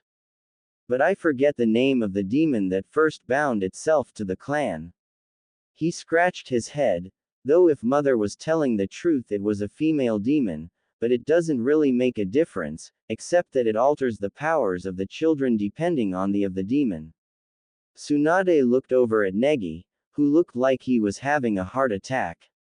She said, "Negi, calm yourself now. Kyoto, I was more interested in the vampires. Could you go more into depth about that?" He sighed, "Sure, but from what you're telling me, I think that my family has very little to do with your problems. You said something about blood-crazed vampires. And that could only be one thing." He thought for a moment, "But it seems strange to me, since we heard that their clan was almost completely wiped out. With like only 1 or 2 survivors." "Which clan?" Kyoto said. "The Uchiha clan was also blessed with an extremely powerful demon, but unlike the Uzumaki clan, their demon wasn't friendly. His blood made for some very powerful clan members, but unfortunately when their blood was spread beyond those of their own clan, bad things happened. The thing is, Uzumaki and Uchiha can both give others our power, but those that the Uchiha blessed, weren't able to control it. It was complete power overload. It ate away at the mind and body." Kiba spoke up, "And this is different from the way it is with you." He nodded. "Exactly, the demon that bonded with our bloodline was more benevolent in nature. Even while some of our powers are the same, we aren't even close to being the same thing." Tsunade said, "Tell me about the abilities of your family." Kyoto grinned. "That might be hard, since the whole thing with our clan is that our abilities range so wildly. But there are a few things we all have in common." Kyoto looked pensive. "We all need to drink a certain amount of blood to use our powers. We can survive without drinking blood for a few days without losing out strength and speed, but after that we're weak as normal people. The thing that worries me is my cousin that I'm supposed to find. I doubt that he had any blood at all. Mom says that both his parents were killed when he was born. And few non-Uzumaki even know about our gift. He's been starving since the day he was born." Tsunade thought, "He must be talking about Naruto. But what do I tell him? That he's gone and we don't even know where he is?" Kyoto said, "It would be like living your life, eating nothing but plain rice and then someone cooking you a 3-course gourmet meal. Total sensory overload. Not to mention the fact that he will have to master his powers all at once." Tsunade said, "I think we may have a problem. The only Uzumaki I can think of in this village is Naruto Uzumaki." Tsunade looked grieved. "He was bitten by one of our feral vampires 2 years ago. We put a seal on him to keep the symptoms at bay, but it failed. He ended up biting a bunch of our medical ninjas and it's gone downhill from there." Kyoto shrugged. "That doesn't matter. Uzumaki blood is way stronger than Uchiha blood. The Uzumaki clan has 3 demons in our bloodline. The worst that could happen is him going a bit blood crazy for a while. Once he sates his appetite, he should be fine. But I need to talk to him as soon as I can. He's reaching what we call the blood limit." Worried, Tsunade asked, "What is that?" "It's when all those with demon blood gain full use of their demon blood and abilities. And after the age of 16, we Uzumaki start looking for a suitable mate." Tsunade said, "But Naruto is over 17. Kyoto grinned broadly. "Then he probably has someone in mind. It's traditional to marry someone who also has demon blood, and we feel drawn to certain people whose blood calls to our own. Shino said. Naruto also has the nine-tailed fox inside him. Will that have any effect on him? Kyoto shook his head. Honestly, even though 3 separate Uzumaki have held Kurama, we still don't know very much about how he changes things. Tsunade gasped. You know its name. Duh. He's like the Uzumaki clan mascot by now. That's not even including the fact that the original demon bound to our clan was a demon fox too. Tsunade rose to her feet saying, Shino, Negi, Kiba, Sai. I want you to fetch Asuma, Kurenai, Yamato, and Hiashi. She sat back down as the others left. She said, 7 others were bitten as a result of Naruto awakening those powers. What will happen to them? Kyoto sighed and began explaining again. Waking up, Naruto felt oddly heavy. He tried to roll over, but found himself tangled. He lifted his head and heard a feminine moan. His eyes popped open. He was lying with one arm around a beautiful sleeping Hinata, whose head was next to his own, while someone with small hands clutched at his chest from behind. Naruto realized that his head was supported by a pale creamy thigh. He finally remembered falling asleep the previous day. There was someone sleeping on his stomach as well. He used his one free arm to lift the blanket to see who it was. Ami's face was barely visible in the darkness, even with his vampire eyes. She looked so peaceful. Naruto smiled, wondering how he managed to fall asleep like this. A lick tickled his back. When did my shirt get taken off? He turned his head. Kara smiled and whispered, Good morning, master. Naruto felt her teeth as she nibbled his shoulder. She asked, Are you thirsty? As he nodded, Hinata stirred in his arms. She squirmed a bit, burying her face in his chest. Naruto got an idea. He whispered to Kara, Could you move Ami without waking her up? She nodded. A minute later he freely slipped down to Hinata's level. He brushed her hair off her neck. Her pale skin looked so biteable. He put his lips to her neck and slowly pushed his fangs into her. Blood welled up in his mouth. He sucked lightly at the wound. The taste was too much. He drank deeper, needing more of her. She moaned in her sleep. Kara watched as Hinata opened her mouth and moaned loud in Naruto's ear. Ami woke up and sat up, rubbing at her eyes. She turned to Naruto, who was on top of Hinata. His whisker marks were darkening and there was almost a purring coming from him. A deep thrum that filled the air. Ino opened her eyes in agitation. Something had been making this vibrating noise like a giant jungle cat. She couldn't sleep with it filling her ears. As soon as she opened her eyes she saw Naruto. His mouth was latched onto Hinata's neck. He seemed to be completely engrossed in his feeding. Ino sat up. She saw Kara and Ami, who were watching raptly. Tenten had also woken up. It was 2 full minutes before Naruto pulled back from Hinata. He moved back and let her sit up. Hinata shuddered. Naruto-kun. Naruto wiped his mouth. He apologized. I just wanted to wake you up. I guess I got carried away. Sorry, Hinata. She was blushing again, but she hugged him anyway. It's fine, Naruto, but you're still thirsty. Please don't stop. It feels good. When she was there, just offering him her throat, he couldn't resist. He bit down again. Ooh. Hinata fell limply on the bed. Naruto sighed and fell off the bed backwards. Tenten and Ino both examined Hinata closely. Her eyes were closed and she breathed steadily. Ino checked her pulse. It was, thankfully, regular. She said, Hinata is fine.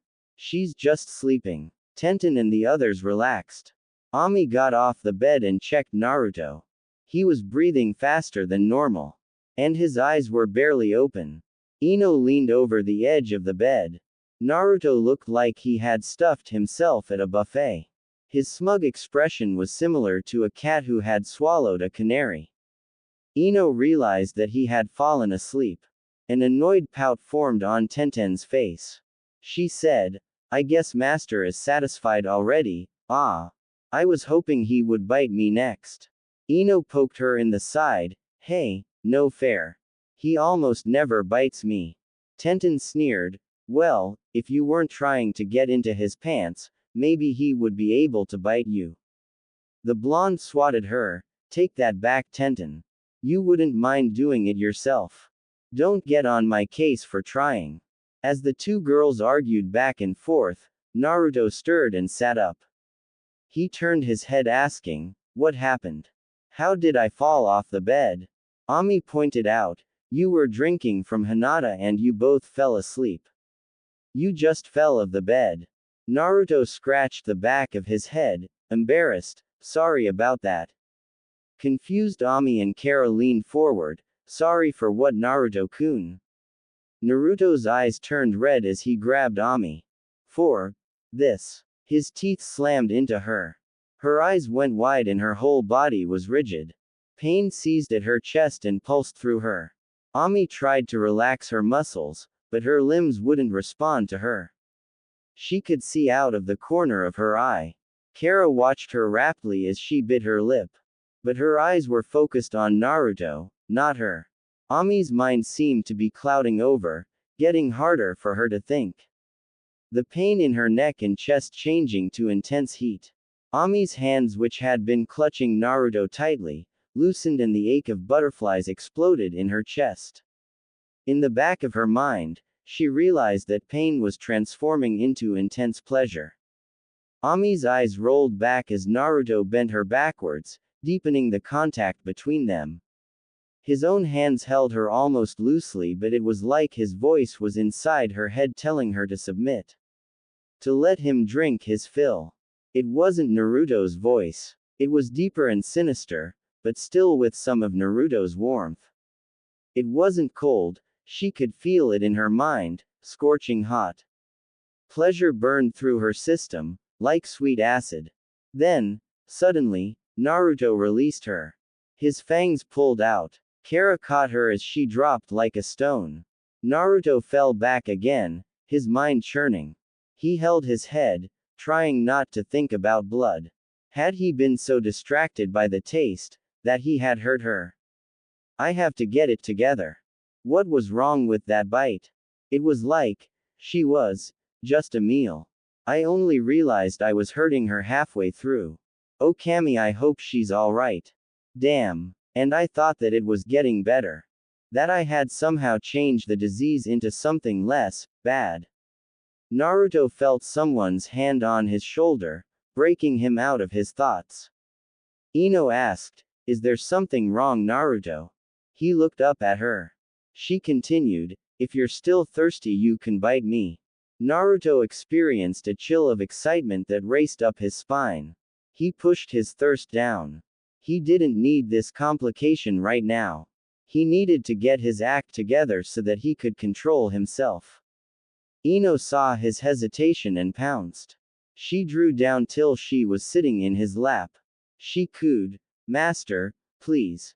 Her voice was barely audible as she said, I need you. Master.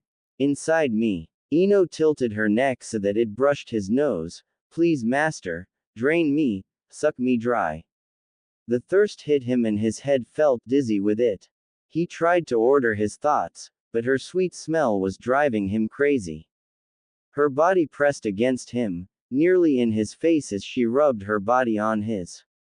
Naruto lost control. He bit her throat just above her collarbone. Blood rushed out before he could seal the wound with his lips. It spilled down Ino's skin in long red ribbons. Naruto licked up the ribbon that traveled down under her bra.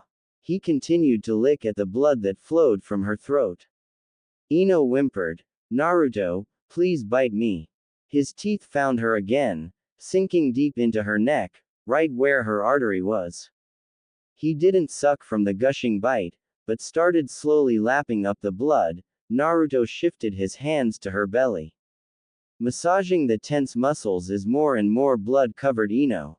Tenten gazed at the blood that covered Ino. She was so thirsty. It was maddening. She wanted to lick Ino's flawless skin too. Maybe nibble at the bitemark, get the blood flowing faster. The whimpers and other sensual sounds that Ino made were driving both her and Naruto crazy. Naruto finally drew his teeth across Ino's neck. Tenten saw Ino bit her lip unconsciously as Naruto sank his fangs in. Ino's hand slid down Naruto's chest as the pleasure overwhelmed her. Moments dripped by until Naruto released Ino. Tenten asked, Naruto, Master, can I have a bite? He didn't seem to hear her. Something occurred to her as he jumped on the bed, pushing her into the covers under his weight. He's still thirsty. Master is still craving. And he wants me.